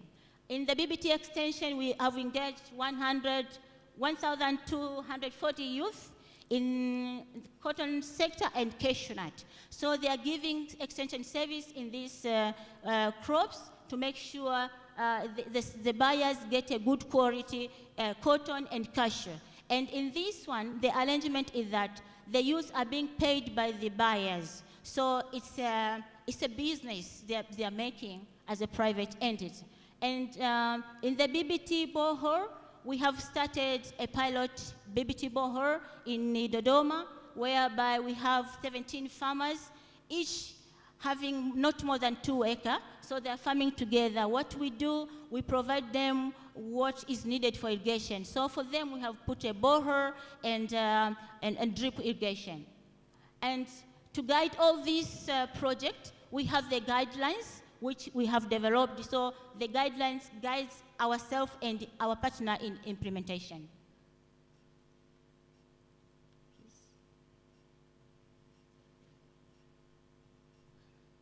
Yeah, we have on the BBT value addition, under the CISO Board of Tanzania, we have established incubation centers in Tanga and Zanzibar, where we have 314 youth incubated, where they are trained to add value in the CISO and they sell really good. In the course of implementing the BBT Block Farm, we also give the chance to the youth in the Block Farm because they are together. They get an advantage of, different stakeholders visiting them and building them capacity. So we have TFRA, Tanzania Fertilizer Regulatory Authority, who have trained 160 youth for fertilizer distribution. So they have the certificate and they can do fertilizer distribution business. We have Agriculture Seed Agents of Tanzania also had certified 198 youth for seed production. All this from the 2 block farm I mentioned. We are implementing, as I said before, with development partners. We have our partners joining us in the implementation. Feed the Future, USAID has supported the BBT programs through the 3 projects, and AGRA, we are still implementing with them the YEFA project, but Rikoto, Tanzania, also has contributed to reach 133 youth, and SAGOT Tanzania is mainly collaborating with us in the mentorship programs to the youth. We have the youth in the block farm, they have trained, but they still need continuous mentorship. But TAHA Tanzania is also a good partner in our implementation. Now, what initiative are we doing under the BBT for the coffee sector? For the coffee sector, what we're doing 4 main projects at the moment. We have the production and productivity, we have extension services, we have coffee making and trade, and the promotion of local consumption. So under the production and productivity, here we have the target of producing not less than 2,000 coffee seedling annually. So we engage youth in this and they get opportunity to generate income. Beyond the coffee seedling production, we have established the first BBT coffee farm in Kagera. Thank you to Madam Legion Officer from the Legion Commission from Kagera, that we have set aside 367 acres for coffee, and the investment is going on now in that farm, the farm preparation and the planting and weeding. To support, please. Now, a total amount of Tanzanian shilling 1.3 billion is needed to make this coffee project successful. Up until this moment, we have utilized 198 million Tanzanian shillings, so we are looking for 1.1 billion Tanzanian shilling to make this project successful. And this project, to support this project under the BBT program, after the region have set aside the land, the Minister of Agriculture has provided 5 tractors with the implements worth 290 million Tanzanian shillings to contribute to the program, but the Tanzania Coffee Board Tanzania Coffee Board has supplied the seedling to make all the farm planted. And also, this is a practice where the youth were planting the seedling. The other project is a BBT extension service. In this one, we engage youth in rehabilitating coffee farms, those which are over 20 years. So they are doing stamping, to make sure we make better trees. And the third project is a coffee making and trading, whereby we engage youth in barista training and doing it business, also in coffee tasting. The fourth is the local promotion for consumption, where we have a mobile cafe shop for the youth, and they are given to the youth with a soft loan, which is a revolving fund. So they take back the money in 4 years' time. Having said all that, I would like to conclude my presentation by emphasizing that unlocking unemployment opportunity for youth through the generation of Africa coffee industry call for our commitment to give chance and trust the youth. We need to inspire, keep empowering, engaging, and create enabling environment for youth people to our communities to tap on opportunities along the coffee value chain. Thank you for your opportunity. For listening. Thank you very much, Amelia. Please join us for the panel discussion. Can we have another round of applause, please, for Vumilia and that great presentation with so much data, but also highlighting the progress that the Building a Better Tomorrow project has had so far. So my panelists, karibuni sana, right? First of all, just a few rules. We're going to have 2 questions each because we're pressed for time. However, when you do get the mic, please introduce yourself again and your organization and what you do. So I will start with Primus from the Tanzania Coffee Board. Is the microphone okay?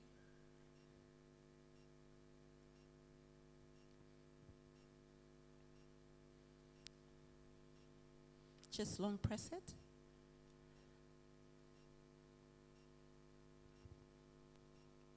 Yeah, we're good. Okay. No.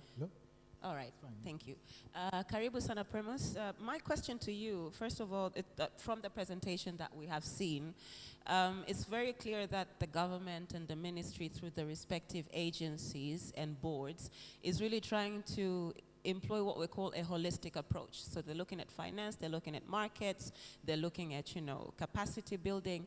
But in terms of the coffee board and specific interventions when it comes to youth engagement and participation, what would you say are your priorities at the moment? Thank you very much, Carol. First of all, my name is Primus Kimario. I'm the Director General of Tanzania Coffee Board. In answering your question is that we undertake to elevate the youth inclusivity in coffee industry. And one of the key areas on what we do is to create a youth sensitive value chain. In that sense, we have the core business whereby we all know, we all do it. We are the farmers, they produce, they sell coffee, they roast, they drink coffee. But when it comes to youth sensitivity, we have to look into the push and pull factors which will attract youth into the coffee production and business at large. So things like apprenticeship, interns, look into how youth can understand, can be incorporated slowly into coffee activities. And at the Coffee Board, we managed to establish link with the cooperatives, university, whereby we established a certificate in coffee quality trade. So youth start to learn on how best they can understand coffee quality, how coffee trading is conducted. And again, all this become the push for them, whereby other infrastructures such as IT related becomes like a pull for them to be included in that business. And we know that with the right business environment, youth also always will be there. And at last is for them to feel that doing this kind of business is a decent job for them. That's what we come up with, the end result. Yeah, thank you. Thank you very much, Primus. I love the ending, the decent jobs. And it gives me the perfect segue to go to Muntazir and Zippy. But I'll start with you, Muntazir. So I'm curious to learn from your perspective, what misconceptions do young people have about careers in coffee, seeing that you actually have a career in coffee? And I heard this amazing story about you, because we're also talking about access to finance. And I heard you bootstrapped your way to starting your business. You had how much again? I would love to hear the story, but not just for me, to inspire the other young people in this room. Karibu.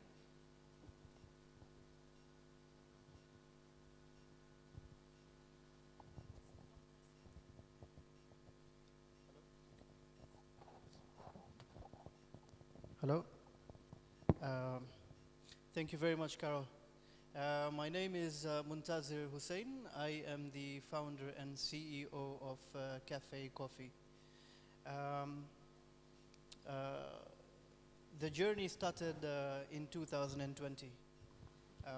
It was COVID time. Things were difficult. And we had an opportunity to start something very small. And it only started with $2,000, whereby I took up a very small space. So at that time it was about 5 million shillings for? That was roughly about 5 million shillings or slightly less. And it started off with a very small shop, a few friends together, gathered up. Somebody gave me a coffee machine, somebody gave me a shelf.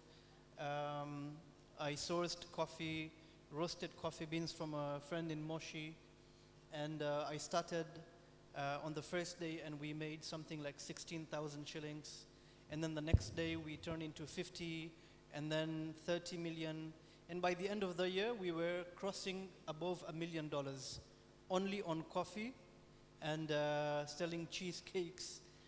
And so far since, we have branched out to different locations in Tanzania. We have coffee shops not only in Dar es Salaam now. We have a roastery that we roast our own coffee, so we control our own coffee. We have branches now in Zanzibar and in Arusha. And we plan to now scale it to Dodoma and other locations. It has been a tough journey in the coffee industry, but there is a lot of room and a lot of opportunity, especially for the beginners. And I still believe that in Tanzania and a lot of parts, neighboring countries, we still have the right opportunity to start somewhere small.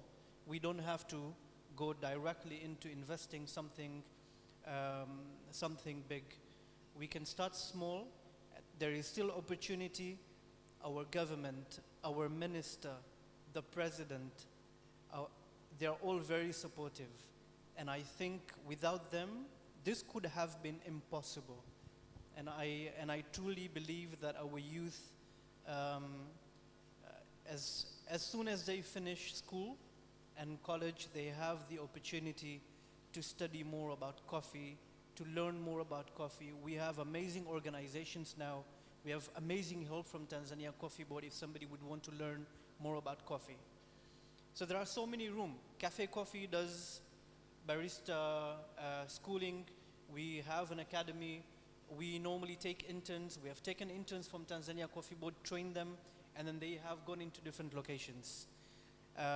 Cafe Coffee, of course, has the highest number of baristas employed, and we continue on that journey from, they say from farm to cup, right. But we've not touched farming as yet, but from right after farming, we're there until the end.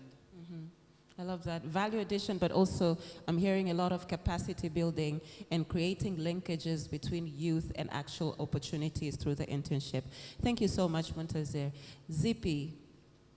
So I learned that you're part of a multinational group, but I also heard that you somehow contribute to 18% of the market share, of the coffee market share in Tanzania.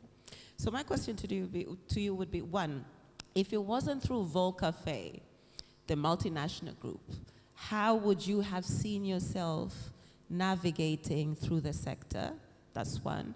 But two, how do you, as Vol Cafe, create more opportunities to bring more young people on board? I'm Zippy Rungu. I'm the general manager for Taylor Winch Tanzania, which is a branch of Vol Cafe in the country. I've been lucky to start 8 years ago in the company as a trainee. and through mentorship and investment from my company, I've grown to the position that I'm at. But to answer the first part of your question, I think there's a lot of barriers to entry for people. It would be amiss if I do not talk about the women as well in coffee, but there's a lot of barriers to entry to coffee, and I believe that if I hadn't joined the multinational, the only opportunities I would have had are through investments from the government into things like baristas, into things like agriculture and farming, but there's a lot more stages in the coffee value chain that are not addressed, and the opportunities are there. The export side is something that's not explored a lot by young people, and I think those are barriers from the financial capacity to be able to explore that part of the value chain. The second part of your question is a very interesting one, and thank you for asking that. I think we have a responsibility as the public and the private sectors to give back to these communities, because without the farmers, there's nothing for us to trade. So as a company, we partner with various donors to be able to set up projects that invest in capacity building for our farmers, and particularly to focus on women and youth, to be able to challenge societal norms like land rights and inheritance, to make sure that the women have the capacity and the opportunity to contribute and get paid for the work that they do. The women and youth contribute to the biggest part of labor in the coffee value chain, yet they're the most underpaid. So it's our responsibility and our duty to make sure that we challenge those things. And as a company, we want to build capacity in terms of giving coffee seedlings through the help of TCB and TACRI and our own nurseries, to make sure that we are able to give the women and the youth an opportunity to start their own farms and to be able to grow those farms through the support that we have in the field, but also give them an opportunity to sell their coffee through us or to other direct markets. We also do trainings with our quality team so that the farmers fully understand what is it that they are selling. If they understand the place that they're at and the place that we want them to be, we are able to just put more money into their pockets. Thank you very much, Zippy. Now I'll come back to Primus. What kind of institutional support can we really push for to get more youth on board, considering that, for example, coffee as a crop takes a long time until you get the yield, right?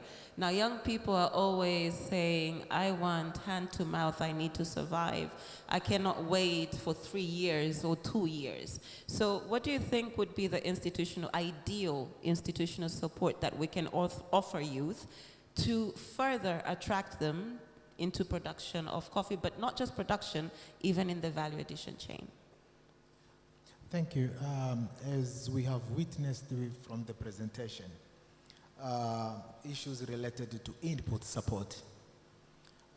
You keep on investing, for example, to start a coffee farm. You'll wait until 3 years, you start harvesting the first fruits, the first harvest. So youth need this kind of support in the extended value chain.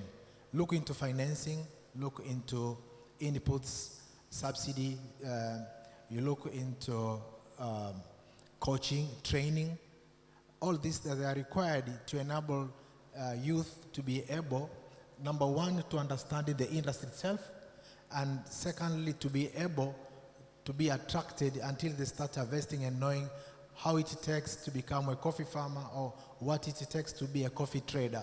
So these are the areas which we looked into supporting the youth. In other areas, we know that youth, they are sensitive to certain features, of which youth are heterogeneous. You know, most of the children, when they grow up, when they're born, they're different from one another. It's unfortunate that the model of education we give them, we want to make them think alike. But actually they are different, one child to another, one youth to another, completely different. So we need to take their heterogeneity look together on how best you can things to pull them together, like IT-related issues, coffee clubs, etc., and give them kind of attractions to performance. Thank you very much, Primus. So my last question to Muntazir and Zippy. I'll start with you, Muntazir. If you had low-hanging fruits, not even just low-hanging fruit, but 2 things that you could start with today to change the situation and bring more youth on board, particularly across the value chain, not just production and farming, what would you do? Rephrase that. Okay. I'm giving you $5 million. Okay, hypothetically speaking, or you are the minister for agriculture in Tanzania, or the other countries in the room. 2 things that you could do to revolutionize the coffee industry across the value chain and bring more youth on board. Okay, I think first of all, there is a gap, a big gap. I think education, first of all, is something that we need to enforce that into the general public, especially the youth. I think, and this is, can be put into a priority, I think our schools and universities and colleges first, we need to enforce, with the help of Tanzania Coffee Board and the Ministry of Agriculture, for the youth to understand more what coffee is, or what the whole chain is. That way we can have more wider knowledge spread out within the youth and the people. And that is the only way more room can open by itself. I don't know if that answers your question. It does. So you're saying we embed this into the curriculum, or do we offer parallel programs? Just like how we have seminars, or we have certain classes, language classes, Islamic classes, or religious classes, I think we could have agriculture more embedded in the culture, or the syllabuses, or the curriculum for the youth and schools, because that's the best way to penetrate and attract more younger generation, the youth, especially the teenagers today. They're more curious. And I think it is also very important to have social media and AI. Artificial intelligence right now should be not to be taken lightly.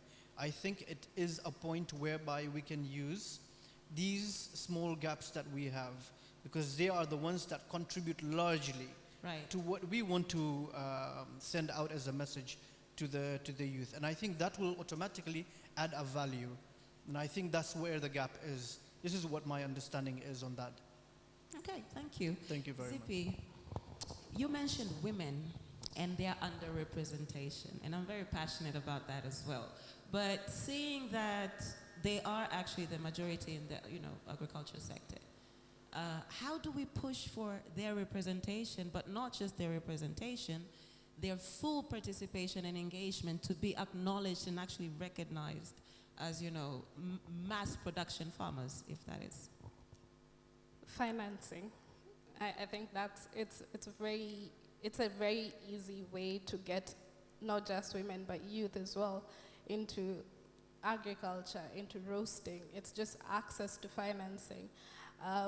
I think there's evidence that shows that East Africa has some of the lowest women with bank accounts, and thus access to finance is difficult for youth and women.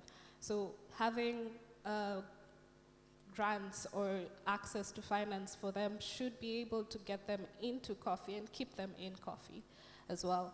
I think education as well is very important, because a lot of the women that we deal with in the field, in production, have a knowledge of how their fathers or their husbands used to run the coffee farms, and when their fathers and husbands pass, they only know how to do what they've been shown.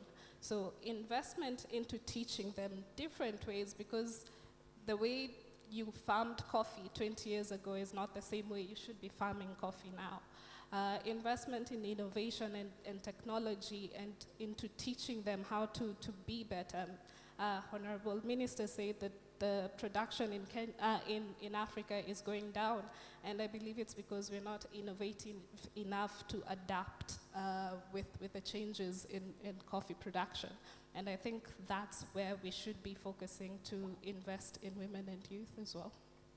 I love that you both touched on technology. Muntaza, you had something? Can I add to that? I think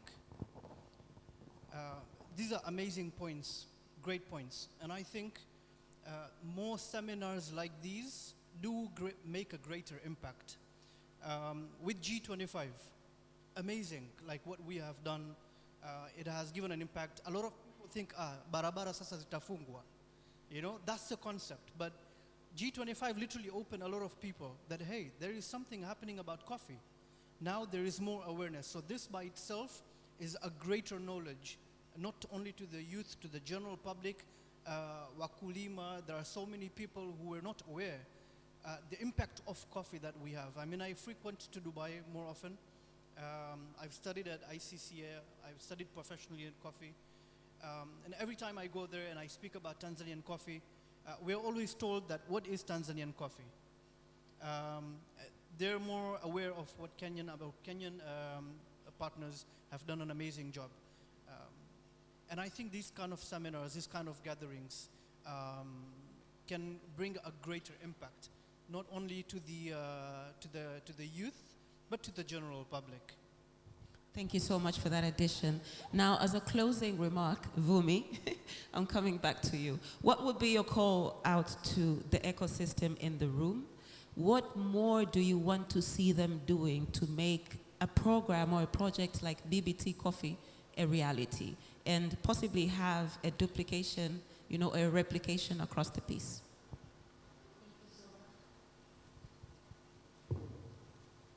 Thank you so much, Carol, for the question. As the previous speaker mentioned, the issue is financing. We see the attraction for the young women and, for the youth and women in the coffee subsector is on the end of the value chain, value addition and brewing and stuff. So we need to support them in the area or the value chain node where they are interested. And the big issue is financing. So like making more mobile coffee at a mobile coffee shop at maybe cheaper and stuff. Thank you so much. Okay. So basically you're asking for money, Vomilia, yes? You're asking for money? Okay. Yes, I'm asking for money. Yes, I'm requesting for money to support the youth initiative in coffee, but also in the block farms. We see if we mechanize, we can mechanize if we establish block farms. For example, we have established in Kagera. If we invest, it's easy to make youth engage in the coffee production. Thank you. All right. Thank you so much, Vumilia. A round of applause, please, for my panelists as we stand up. Thank you so much. That was very engaging. Austin, I hope I didn't overrun the time. Yes? Okay, so can we stand up, please, for a group photo? Can we have another round of applause? Much better. Thank you.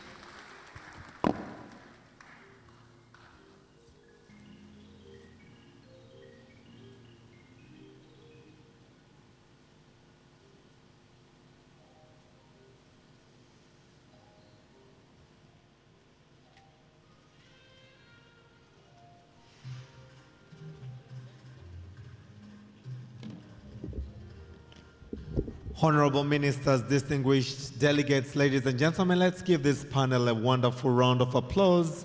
Thank you so much for sharing your insights, guest of honor. Allow me now, before I invite honorable ministers for their country's commitment and statement, to deep dive briefly. It's going to be a very short panel onto their investment. We are now going briefly to look onto investment opportunities and financing in the coffee industry. And I would like, with your permission, for you to allow me now to bring to the stage Nancy Cheruyot from Kenya Commodity Fund. Miss Nancy, please come onto the stage. Miss Nancy, as she comes, let's give a warm round of applause. Be rest assured, Nancy, when I was talking about the session in the morning, and that you're here. I was hinted that you have lots of money. So we look forward to seeing how we can actually bridge the gap between production and consumption through, if you can take the next chair, if you can take the next one. Thank you very much. How we can bridge the financing gap into the coffee value chain in Africa. May I call to the stage Godfrey Ngura.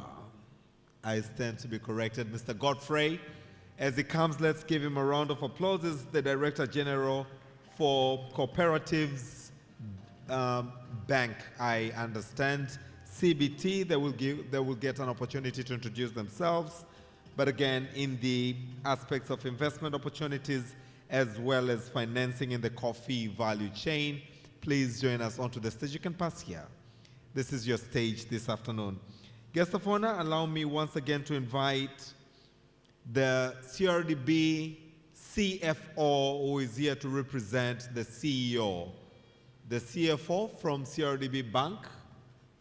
As he comes, let's give him a round of applause. CRDB is one of the leading banks in Tanzania, and they have enormous resources, especially in the agriculture sector. He's also coming to share great insights on how we can finance the coffee value chain. And last but not least, honorable guest of honor, allow me now to invite our very own Mzee Amza. Karibu sana Amir Amza. Let's give him a round of applause. He's among the youngest men we have in the room.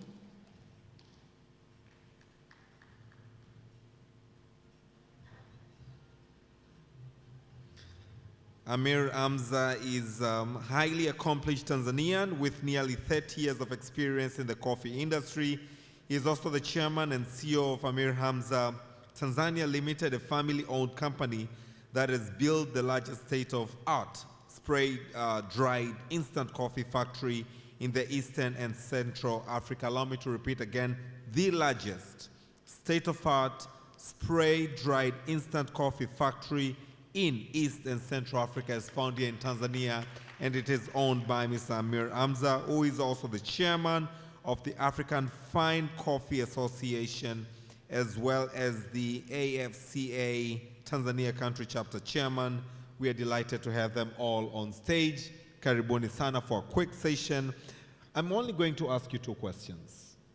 Two questions. After you've introduced yourself, I believe your mics are working on very well. My two questions, one will be, we had the key opening statement from Honorable Hussein Bashi, and he explicitly said we are producing coffee and selling raw at a price of 3 to 5, Honorable Minister, if I remember your speech very well. But again, we're exporting that, and we're importing the same coffee that has been slightly added value to it at $15 to $17 to $20 a kilogram. Now, I want us to all look onto what is it that Africa can do so that we're able to bridge that gap and create employment for the massive young people that we have in the continent. It's the youngest continent in the world. Over to you. If we can start with you by introducing yourself once again, my panelists, to begin with you, Madam Nancy. Karibu sana, Kenya Commodity Fund. Okay, thank you very much. Good afternoon. My name is Nancy Cheruyot. I'm the Managing Trustee and CEO of Commodities Fund Kenya. It is a fund that supports the coffee value chain. Looking at the question that have been asked, it is true that Africa, we produce coffee, but we export it raw. I think at 95% of what we produce, we export it raw, and then it is re-imported back to Africa as processed, ready to brew or ready to drink coffee. So the question is, what can we do to change that? Number one, we need to go back and ask ourselves, why are we doing that? Why do we produce and export raw? Number one, Africa, the coffee was introduced to most African countries as an export crop. In Kenya, for example, during the colonial times, Africans were not allowed to drink their own coffee that they were producing. Number one, coffee was produced for export. Africans worked in the coffee farms. And when around the 60s, when they were eventually allowed to grow, it was strictly for export. You are not even allowed to uproot. So my question is in this room, how much of those colonial laws are still within our laws right now? Unfortunately, we still have our coffee policies anchored in the colonial laws. How should we open that? Because when you see the whole value chain set up, it is set up to encourage production and export. We have not actually opened that so that we are able to process our coffee at home. Now look at the African population. We have an African population of 1.5 billion people. Among these 1.5 billion people, we are told that 500 million or 30% are below 15%. I'm 15 years old. These are the youth. These are the Gen Zs. I'm a mother of 4 Gen Zs. And I'm looking and thinking, what can we do for these Gen Zs in the coffee sector? The world over, we drink 2 billion cups of coffee per day. Okay, fine. Let's say Africa, we just do 30%. That is 600 billion cups of coffee. We are able, we have the numbers. But we have to go back and see and say, how do we make the people drink coffee? This morning I was discussing with somebody and I said, look, in the villages we have posho mills. I don't know here in Tanzania, we have posho mill to do maize flour because we love ugali, we love sima very much. Every village has a posho mill. Why can't we have every village having a roaster where I go with my coffee, 5 kilograms, have it roasted, come back home and I'm able to drink coffee. If we don't start from home in the village, having our kids drink coffee right there, it is very hard when we come and start later in the university. So I'm calling upon our governments to relook at the policies. Let's open it up and let's have our people cooking coffee traditionally with our traditional methods and having our farmers being able to process the coffee at a very local level. Thank you very much.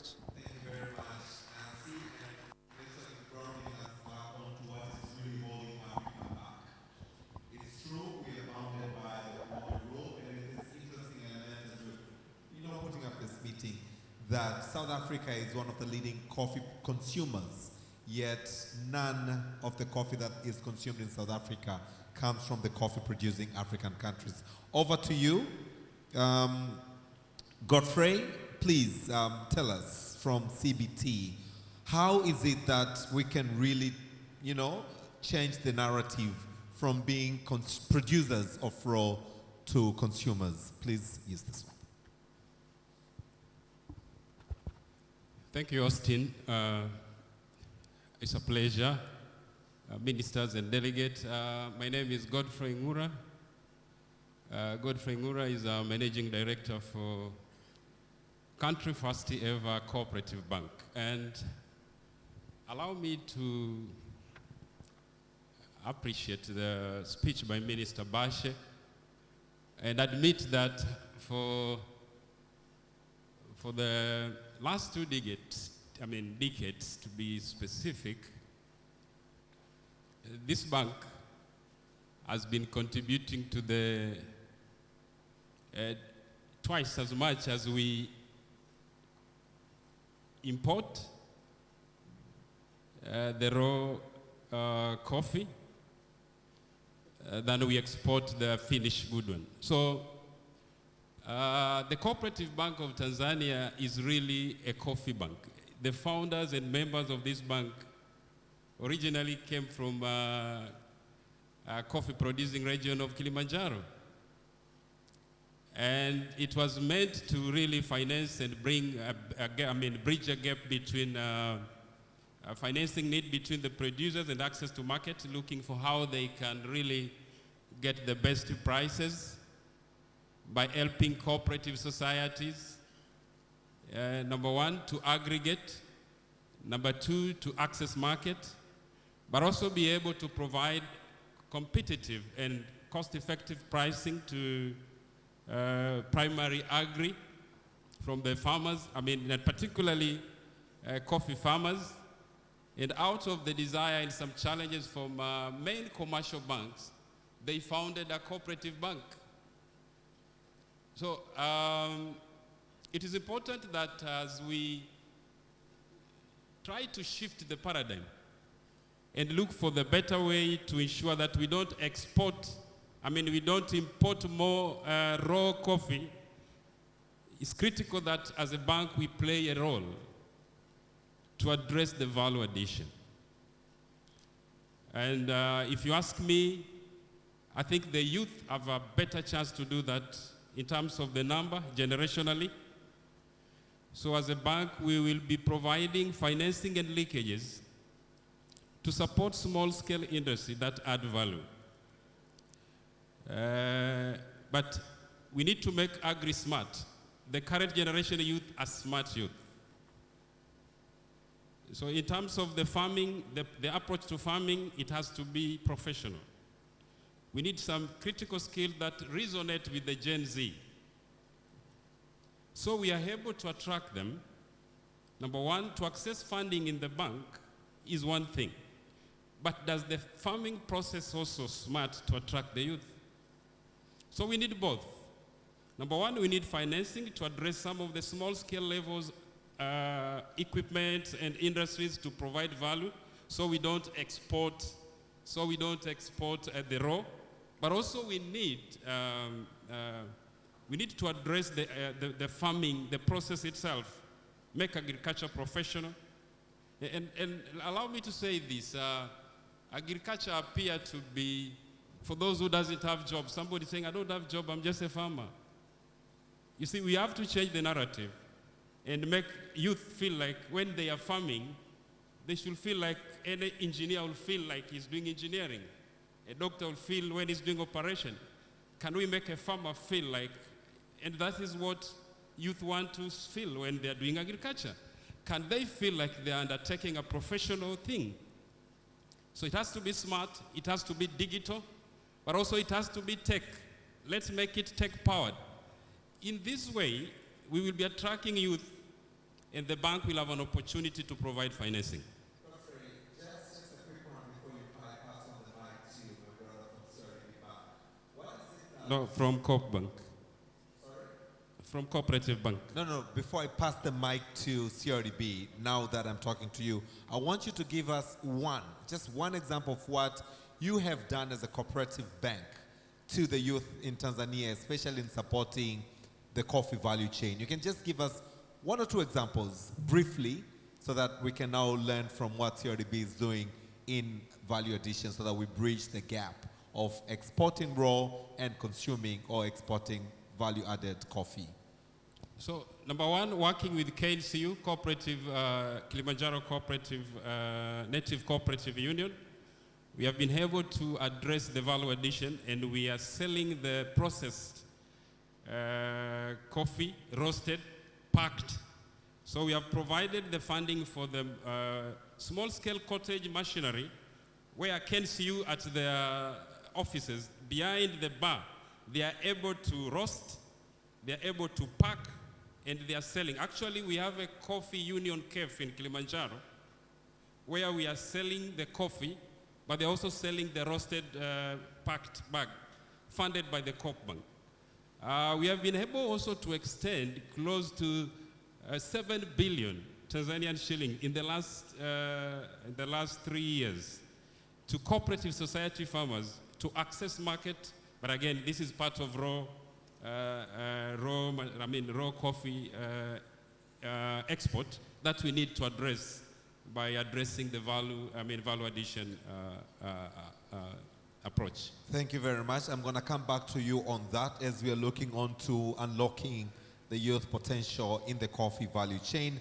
Allow me now to pick the brains from my brother from CRDB Bank. Is the Chief Finance Officer of CRDB Bank, with the massive capital that you have as the bank to addressing agricultural issues. I want you to kindly share with us some of the practical approaches that CRDB Bank has deployed to ensuring that coffee, specifically coffee, is actually able now to transverse across Tanzania and across the African region to the global markets with value addition. Good afternoon.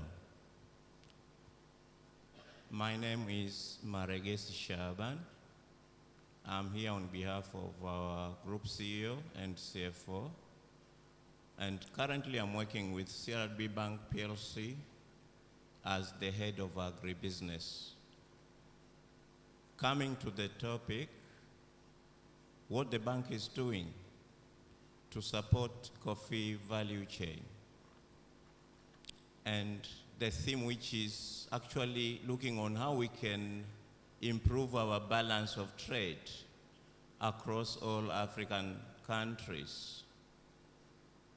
CRDB is supporting actors in the agricultural value chain, coming specific to investors in coffee industry. We support the entire value chain from primary producers, service providers, as well as those who are investing in agro-processing. Now, with agro-processing, it means there are sub-segments which need to be enhanced so that we unleash the potential of what we can sell and the return that we are aiming at. For that to happen in coffee, for example, most of the agro-processors end on the stage of just changing the cherry into parchment and clean coffee. And then the clean bean is exported, which is still raw. What should be added, according to what I see, is the opportunity to enhance the value addition aspect on the roasting, grinding, and packaging, so that instead of just selling raw coffee, we can now, as a continent, selling the commodity that is directly going to the final consumer. So for us to improve the balance of trade, that is the way to go. Now, as a bank, what are we doing? We are giving support in terms of inclusive growth, in terms of financial inclusion, by giving both short-term working capital as well as long-term investment capital. With that, it means investors and African at large, we have to wake up by increasing the motive for import substitution industries. If we do that, it means we'll be now selling the commodities which will bring more return to our countries. From the farming point of view, we managed to mobilize smallholder farmers into groups so that they can be able to produce together, aggregate their crop together, and sell to the off-taker in a simpler way. With that, we are actually supporting the government initiative through grouping of smallholder, small-scale farmers so that they can be easily served and be easily linked with the potential markets, local and international ones. And this is the way to go. We have heard about BBT. The government is just not doing it alone. As a bank, we have taken an initiative to be part of the trainers in terms of capacity building and training so that they know how to manage their business and how to effectively use the credit facility that the bank will grant to them.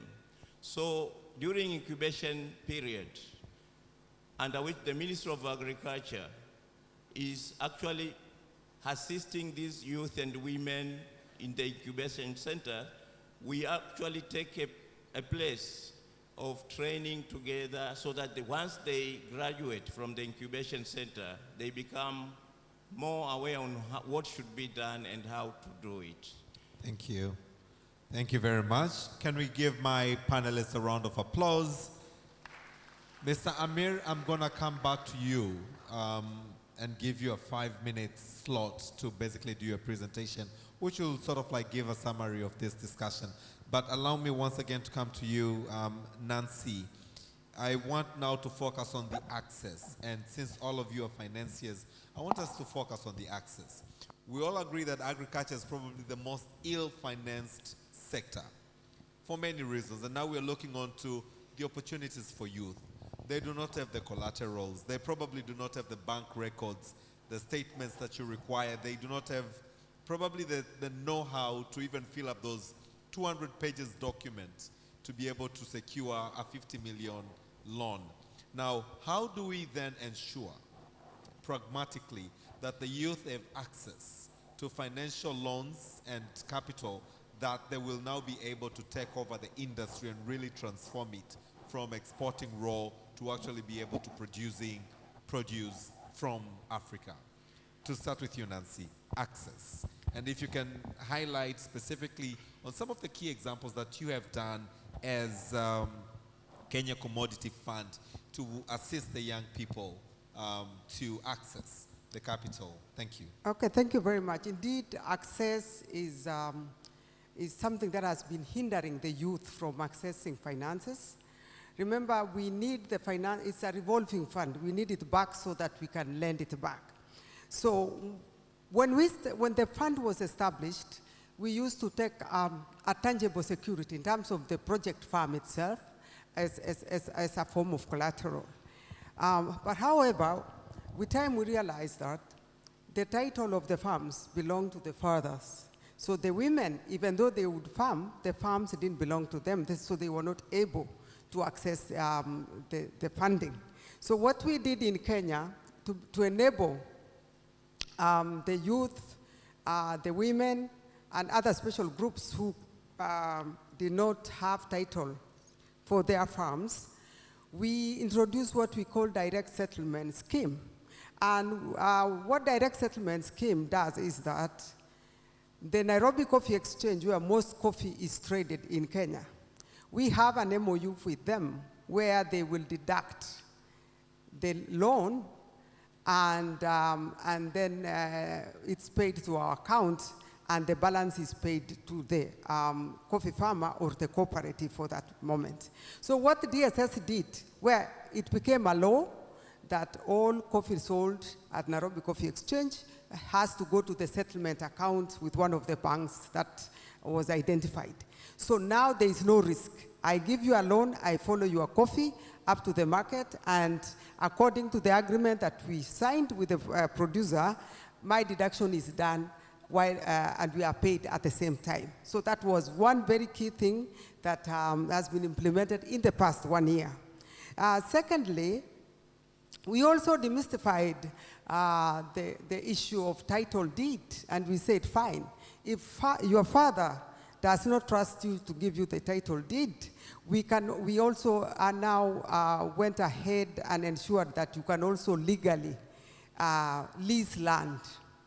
So a lease can now be legally registered, where you can lease 5 acres for 10 years, or for 15 years, 20 years, and with a lease agreement, you can still use that one as a security. And for us, as a financier, we are able to give you loan, because we want to know that for these 15 years, you are actually going to farm coffee on it, and somebody is not gonna come back and say, bring my land back. So those are some of the two key interventions we have done. Finally, we also working with estate farmers. You know, estate farmers are the middle, I can call them the middle to higher level, the people who have more acres and they have access to more capital. And we told them, as part of your growth in coffee sector, in every region, if you can stand in for the youth or the people around you where they support them, give them inputs, give them capacity, and give them, you know, and then offtake their coffee. We lend through such estate farmers. So, and we have seen that very well working with women and youth, where somebody has maybe 50 or 10 acres or 20 acres, and then he gets the other smallholder, half acre, you know, 1 acre, 2 acres, and take them under their wing, And they form an association where we lend this smallholder through this estate farmer who is able to secure the loan on their behalf. Thank you very much.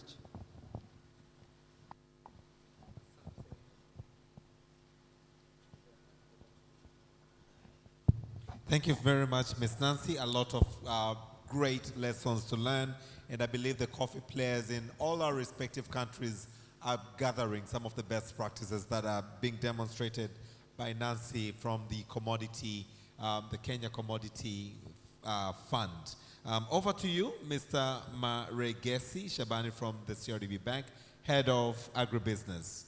Access, tell us. For CRDB to make inclusive growth, we are actually taking the structured finance and partnership as key to unlock limitation in accessing funds. With that, we design the financing model that suits our farmers. And actually, the bank is taking both formal and informal collaterals. For farmers who are in rural, mostly their land are unsurveyed. But we can demarcate the piece of land through neighborhood on the northern, west, south, and the like, so that we can now formalize it as part of collateral. That is one. But the government of Tanzania is also supporting investors who are producing for export.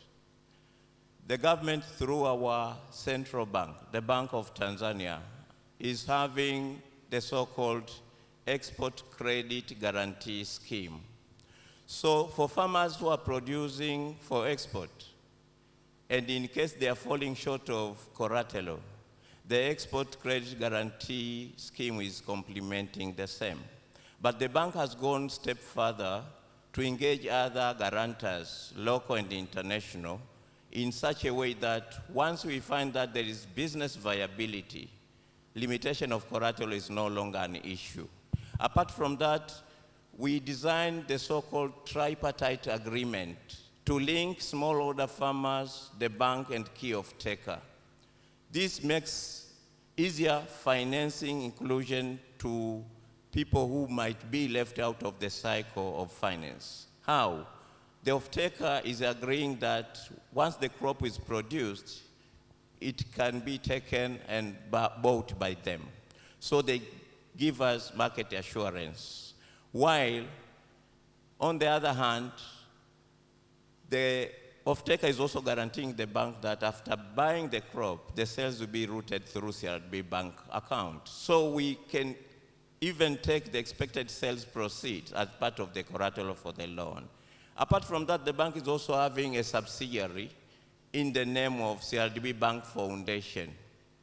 This is our uplifting wing, which is helping youth and women to get startup capital. We call it in the Bantu language, Imbeju. Imbeju means seed. So youth and women with investment ideas are not left out of the chain. We incubate them, we train them, we give seed capital for them to start and implement their dreams. So this is the model that we use to transform and make sure that whoever is in need of investing gets support, equitable support that is desirable for them to invest and improve their livelihood. Thank you. Thank you very much. And over to you, Godfrey, for less than a minute. Just give us your take on the access. I want every young person present to know and be your ambassadors on how they can access capital from the cooperative bank that stands behind and beside them. Karibu. Thank you.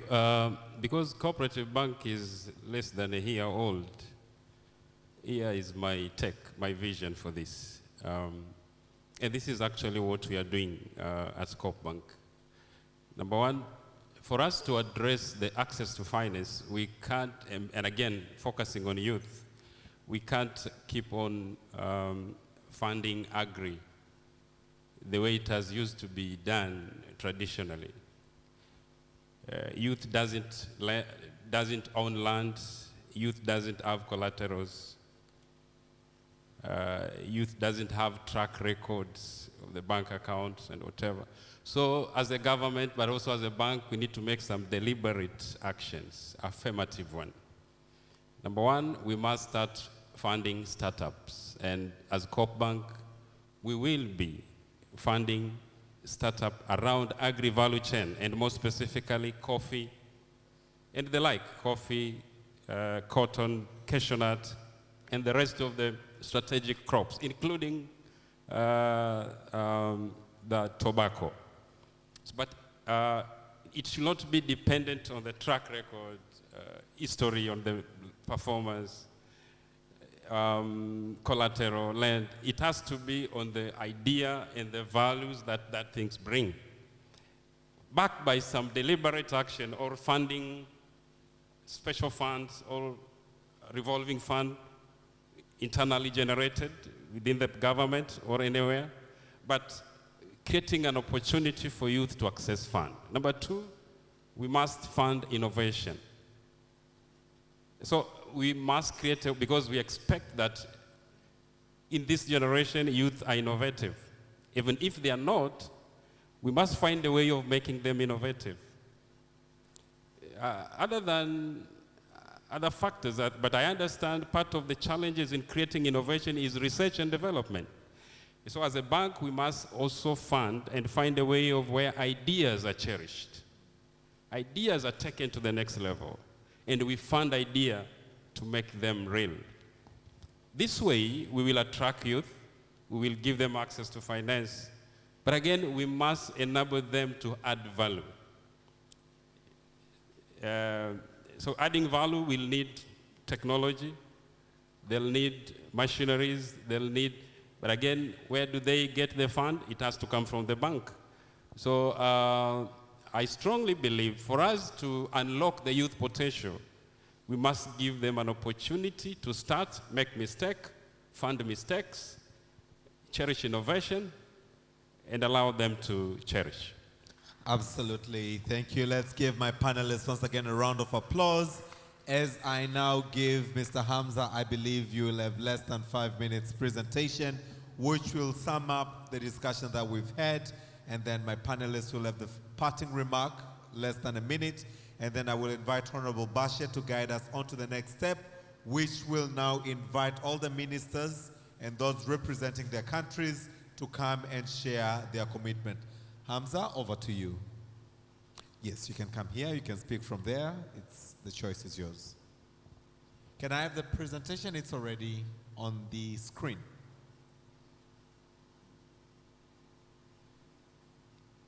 Next slide.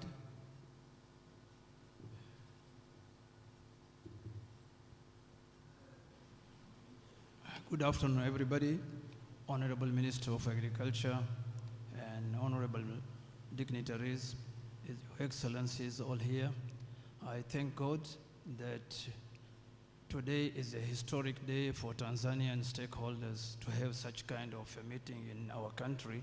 It has never been that type of a meeting where in my 30 years or 32 years of my coffee career, I'll never come across this type of meeting in our country. So I thank God and I thank our President, Her Excellency Mama Samia Suluhu Hassan, for having this kind of atmosphere in our country that now people are coming and our country has opened up. But I should also thank Honorable Minister of Agriculture for his dedicated work day and night till we got this meeting, not forgetting the Coffee Board of Tanzania, Director General Mr. Primus and his team. And I would like to recognize our chairperson of Tanzania Coffee Board, Mama Kazaura, and all the coffee stakeholders here. As the chairman of African Fine Coffees Association, next week on 20, we'll be having a scientific conference by IACO, but AFCA will be having African Fine African Coffees Conference and Exhibition starting from 26 to 28. And I'll request all the coffee stakeholders to participate in that. And next slide, please. I'm presenting here as a CEO and founder of Amir Hamza Tanzania Limited, my company, which I had founded in 1994. It's now 31 years. And what I will be talking today here, I'll go fast because initially I was invited and present for 15 minutes. Unfortunately, I think the program has gone due to timing, but I'll try my level best. Some of the slides I'll just cross over. So I'll go to the history for my company. My company was incorporated on 4th October 1994 with registration certificate 26202. And today, after 30 years, I can say I thank God that we got the largest instant coffee production facility in Eastern Central Africa with a production capacity of 6,000 tons of powder per year. And it is based in Kibuye, Maruku, Bukoba, Kagera region. And I would like to also acknowledge our regional commissioner and the team from Kagera to be here.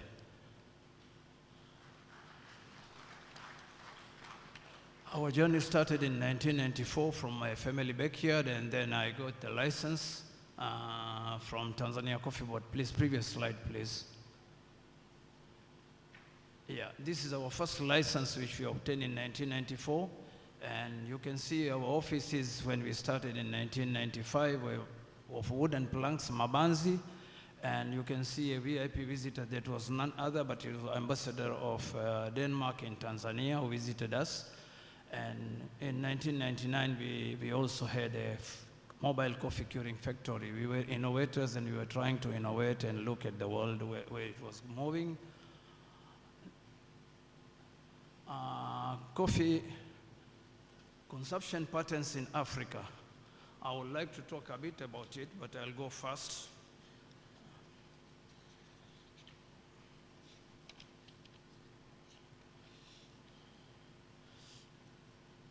The imbalance between production and domestic consumption, the untapped opportunities to boost local production and Africa's domestic per capita consumption. You can see from this slide the countries which are producing coffee in Africa. Number one is Ethiopia, Uganda, Cote d'Ivoire, Tanzania, and others. But if you go to the coffee consumption side, leading is Ethiopia, but then second number is Algeria, and you can see the consuming countries are not producing countries except Ethiopia. I'll just rush to next slide, please. Here we are looking at the consumption and trade imbalance. Africa exports about $3.6 billion worth of coffee, which Honorable Minister also said in his speech. But Africa imports coffee worth $14.4 to $20 billion out of the $540 billion total world revenue, roughly. Africa is importing that much. Local consumption in producing countries down, but those countries which are not producing are importing coffee from outside Africa. And compound annual growth rate of coffee in Africa is going at 4.5%. Next slide, please. Case for value addition and innovation in Africa. If you look at the figures here, the same, everybody knows about it. I will not talk much about it, but on those photographs there, you can see how we are roasting our coffee locally in Africa most of the time, and down there you can see the modern equipment roasting the coffee. The biggest problem we have on the African continent is lack of machinery which is manufactured in Africa.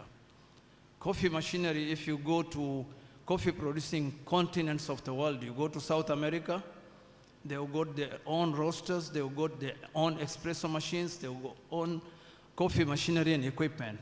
You come to Asian countries, Indonesia, Malaysia, Japan, you go to China, you go to Vietnam, everybody has got his own, made in his own country, the machines for espresso, for production of various coffees, including curing. But on the African continent, we have a lack of that. Next slide, please. You can see here the way we brew our coffee. You go to Zanzibar in Delhi on one side, that's how we drink the coffee. On another side, you can see the espresso machine. And this picture shows us what is the difference in brewing. The young generation, when they come to drink coffee, or they want to drink coffee with this type of production, young generation is a bit reluctant to go into drinking coffee. If we want to enjoy increasing the production, we need to change that. I think due to time, my slides are being pulled, so no problem. This is African Continental Free Trade Area, and I think we know what the advantages are, and we know what are the challenges. Challenges like logistic. You export coffee from Tanzania to take it to Nigeria, it takes more than 3.5 months to reach there. There are non-tariff barriers, there are bureaucratic bottlenecks, market access to the digital platform. You go to next slide, please. Now, this is the slide which I would like to discuss about it a lot, and I will request everybody to pay his attention and look at it. This is where the opportunity is for us in Africa. And we'll see what is the problem with our system in Africa, which is hindering the value addition on the African continent. And I will apologize beforehand to our financiers who are financing. Because you can see coffee, that's the fruit of the coffee from the tree. And you can see at the end, you got the brewed, sprint ground, and you got the grinding cup. It's only 1% of the coffee which is utilized. 99% of the coffee is in between here. We got coffee pulp, we got coffee husk, we got silver skin, but over there you got pectin layer, you got other things. What we can do from this, we can do upcycling and revalorization of this. We can use the pulp husk, and we can also eat the coffee. If you go back to my first slide, there was a picture of Kamwani there. Unfortunately, I think it was rushed through. Kamwani is that we in Kagera region, we eat coffee. Tunasema tunakunywa kahawa, sisi tunakula kahawa. We drink coffee, but we eat coffee. We got Kamwani which we chew. And that is our traditional. If you are a VIP, you go to anybody's house, you can see Kamwani there, and the way it is put. So that is one way of eating your coffee. You come back to that slide of, here. You see that we can eat coffee. On other side, we can even view our coffee. Unaweza ukavaa kahawa yako. From the coffee husks and the pulps, and I mean other silver skin, everything. The world today is producing textile. They started by producing the masks during the COVID. Last year, the World Coffee Producers Forum in India, World Coffee Conference in India, and there's a guy who came in, he removed his jacket and wore another jacket, said this is made from coffee. So we can do that. We can also produce non-dairy creamer from coffee, that is milk. We can also produce sweetener from this coffee, and we can also produce novel types of food from coffee, plus diesel from coffee. Today, London and European countries, they are using diesel from spent coffee. The greatest factor to achieve this is affordable finance. I'm sorry to say that we don't have affordable finance in African continent. If you compare the Germans, you compare Europe, you compare those countries which are taking our raw coffee, you go and talk to them. Like I got a live example. I visited a factory in Germany in one area. That was a soluble coffee plant like mine. When I went there, they said that if you want to invest here, you bring in a business plan, your business plan is approved, you get 60% government grant. Then the 40%, you go to an industrial bank and you are given a 2% for 25 years, and 5 years being the grace period. That type of finance from that company there, when that company comes to our continent to buy coffee, who can really compete with him in not taking our raw coffee to that continent, and then we buy that finished product on the African continent? Everybody frankly think about it. Can we compete with these guys? Can we really compete with that type of finance? We cannot. So in order to have this value addition and utilize our coffee the way it is, and to make sure that our youth getting employment, coffee has got employment, a lot of employment, and our youth can be employed and we can solve the problem of employment in coffee. But we need finance, appropriate finance. Without getting the appropriate finance, we cannot really move. Next slide, please. This is just recommendation, and I think I will just go into recommendation. Is you can say technology, you can see capacity building. These all things need money, and without proper finance, we cannot move. I will conclude, last slide. I will conclude with our Father of Nations wordings. You protect the weak until they become strong before they can compete. We need to be supported.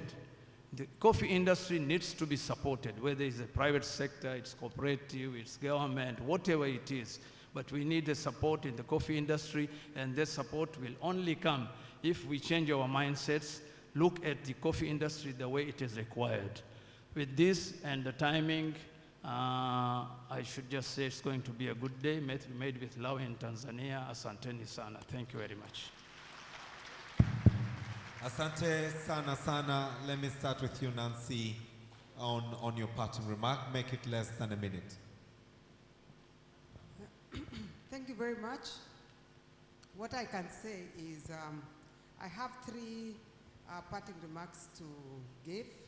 Number one, now that IACO has succeeded in having coffee as a strategic crop at the AU, it has succeeded as making IACO a specialized body in AU.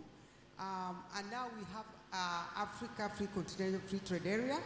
I think what we want to see from IACO going forward is a deliberate effort to bringing African producing countries to discuss with Africa producing countries how they are going to sell to each other. Maybe next G25, we'll have them telling us that since last year, now we have made Tanzania sell coffee to South Africa more, or Uganda to Sudan and all that. That's what we want to see going forward. We want also to see countries through the AU discuss infrastructure. How do we connect each other? East African Commission with SADC, what do we need to connect and make our movement of coffee and other goods easy? Should we use the sea? Should we join the roads and all that? That is one thing also we need to do. We need to demystify the coffee processing at home. Let's use home technologies. Let's create our own machinery. We do it, maybe at the first it will not be very good as the one that is imported, but with time we'll perfect our own technologies of how to process coffee so that we can consume at home easily and cheaply. So last but not least, I want to throw a spanner into the works. How about protecting our own domestic industries? Why don't we levy these imports? Any coffee that is processed, we should levy very highly and use the funds to support our own local industries. America has just announced theirs that they are going to levy 25%. Why can't we levy 50% on all processed imported coffee to Africa? I mean, within other African countries, we don't do that. But if it's coming out of Africa, let's levy that and use to develop our own domestic market. Thank you very much. Thank you very much, Ms. Nancy. May I welcome you, Mr. Marigesi, for your parting remark. Make it less than a minute. Thank you. My remark will be on the fact that technology is moving so fast, and we are also facing the challenges especially resulting from the climate change effects. That being the case, innovation, mechanization, for us to make precision agriculture is inevitable. Now, for this to be attained,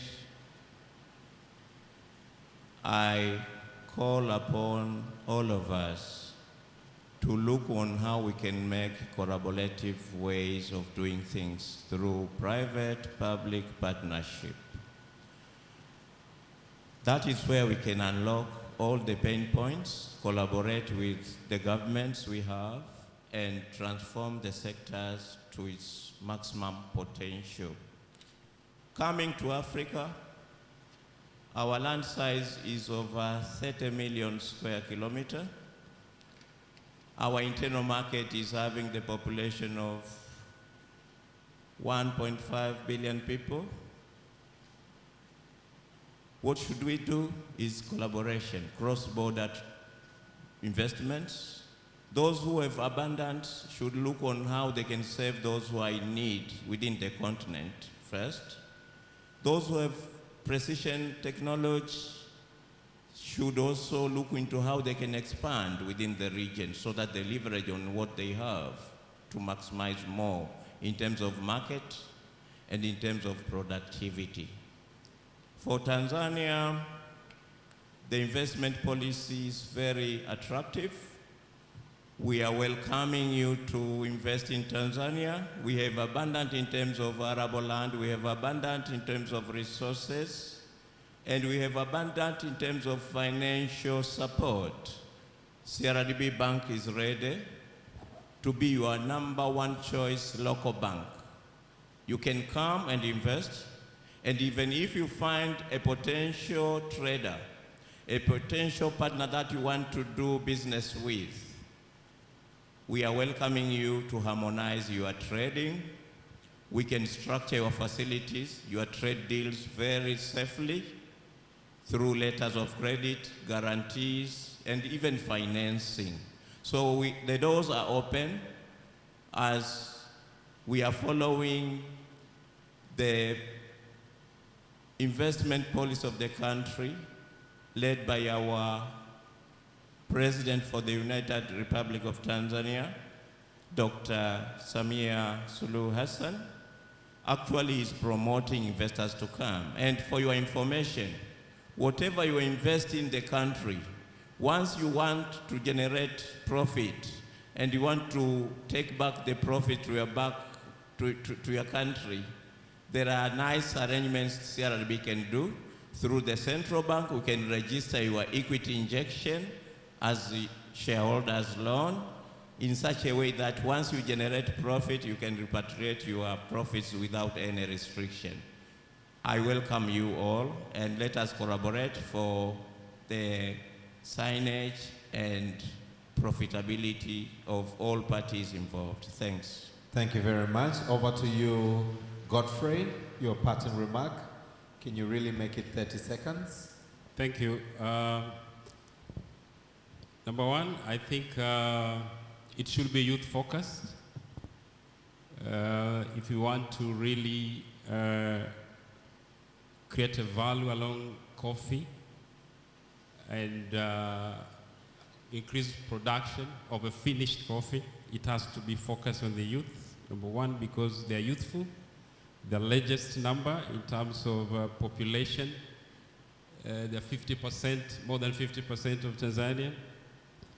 But again, they are the production unit, actively economic active production unit. So we must focus on youth. But how? The generational change requires us to fund them through innovation. We must fund them through startup and ideas rather than traditional. We must change the model. I think the Tanzanian model on BBT is a way to go, where we fund ideas and startup. We can as well cascade this down to coffee, to sector-specific product. Let's make agri and coffee tech. Let's make it digital. Let's make it smart. We'll have the youth onboarded. Asante. Thank you. Asante sana. Godfrey and Hamza, 30 seconds of your parting remarks. What's your take from this discussion? 30 seconds, and then we will go on to the ministerial session. Yeah, thank you very much. From this session, my request to the audience, to our leaders and everybody in this room, together with my colleagues here, is that Africa is not poor. We are rich. We've got our resources, and if we decide we can do wonders, it is now time to decide about value addition coffee. We need to have finances. We need to support the coffee industry the way it has to be supported once we get the proper financing. By finance, I know that there are regulations with the central bank, and our financial institutions are being regulated. But these regulations are not our own regulations which we have done it. We have inherited them from somewhere. So we need to change those regulations to look at our own continent, at our own countries, and we have to look at how we can move around. We can produce our own coffee, we can drink our own coffee. Regarding the statistics of coffee, it is not very clear. You cannot get 100% true statistics from anywhere in the world, especially in our countries. The coffee which is consumed, which is grown, is not 100% recorded. So even the statistics are approximate. But what I mean to say is that Africa can consume its own coffee, provided we do value addition as per the taste of the generation or as per the taste of the people who require to drink that coffee. With that, I say thank you very much. And again, I thank our leaders, our minister, and all coffee board and our president for this type of meeting which we held. And I also thank my colleagues from West Africa and other parts of Africa for coming to Tanzania. We usually were meeting outside in London or somewhere there in Addis Ababa, but today you are here in Dar es Salaam. You are welcome. Thank you very much. Thank you very much, ladies and gentlemen. And my take as the moderator for this session, I would like to end by quoting Chinua Achebe. But before I do that, honorable ministers, we had Amir Hamza who said on his presentation that it takes 3.5 months to transport coffee from Tanzania to Nigeria. 3.5 months, and we are celebrating the Africa Continental Free Trade Agreement. I believe as we shortly will be hearing on your country's commitment, probably this will emanate within the next 2 days, and to see how we can bridge our countries and stand united as Africa.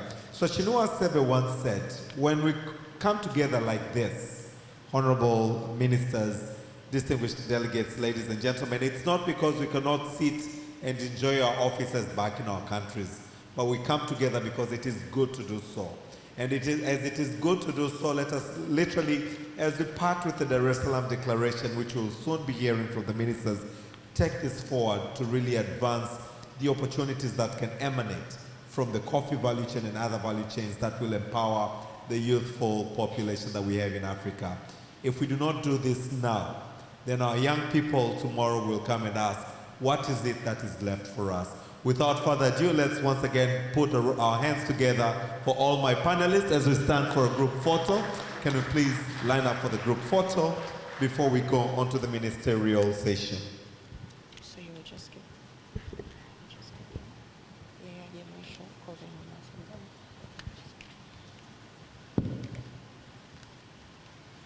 As they take the group photo, just a soft reminder for those who are also attending tomorrow, our guest of honor will be the President of the United Republic of Tanzania, Dr. Samia Suluhu Hassan.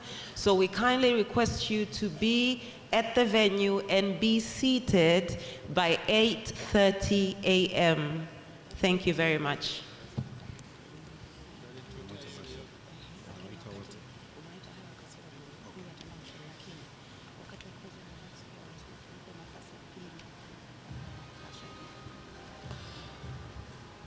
So, my dear delegates, are we excited? Are we happy with what is happening in the room? Can I see with a show of hands, how many of us are happy onto what is going on? And I'm happy to see a lot of hands of the young people, because we are truly unlocking the opportunities for the young people. May I request all of us to please stand up and stretch a little bit before I bring the ministers onto the podium. Can we all please rise? And let's do a little bit of stretching. Can we put our hands up? Imagine that you're holding a coffee bean all the way up. Can we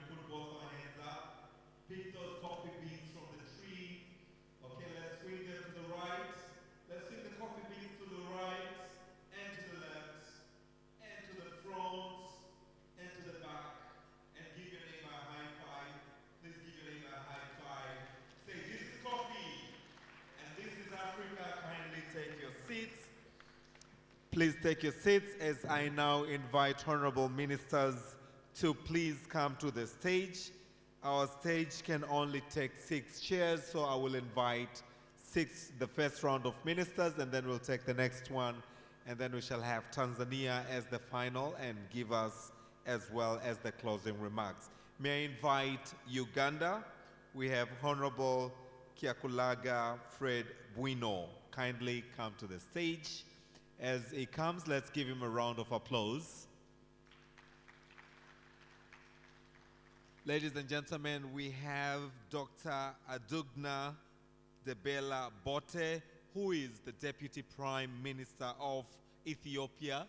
Please join us onto the stage. Let's give him a round of applause.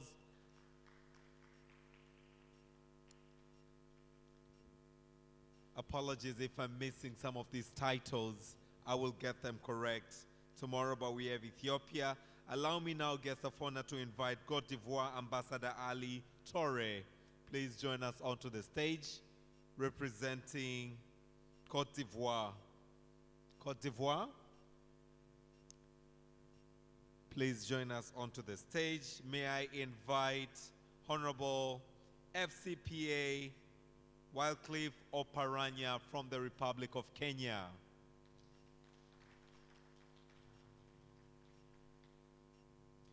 May I invite Mr. Abudulai Nana, representing the Minister of Commerce from Cameroon. As he comes, let's give him a round of applause.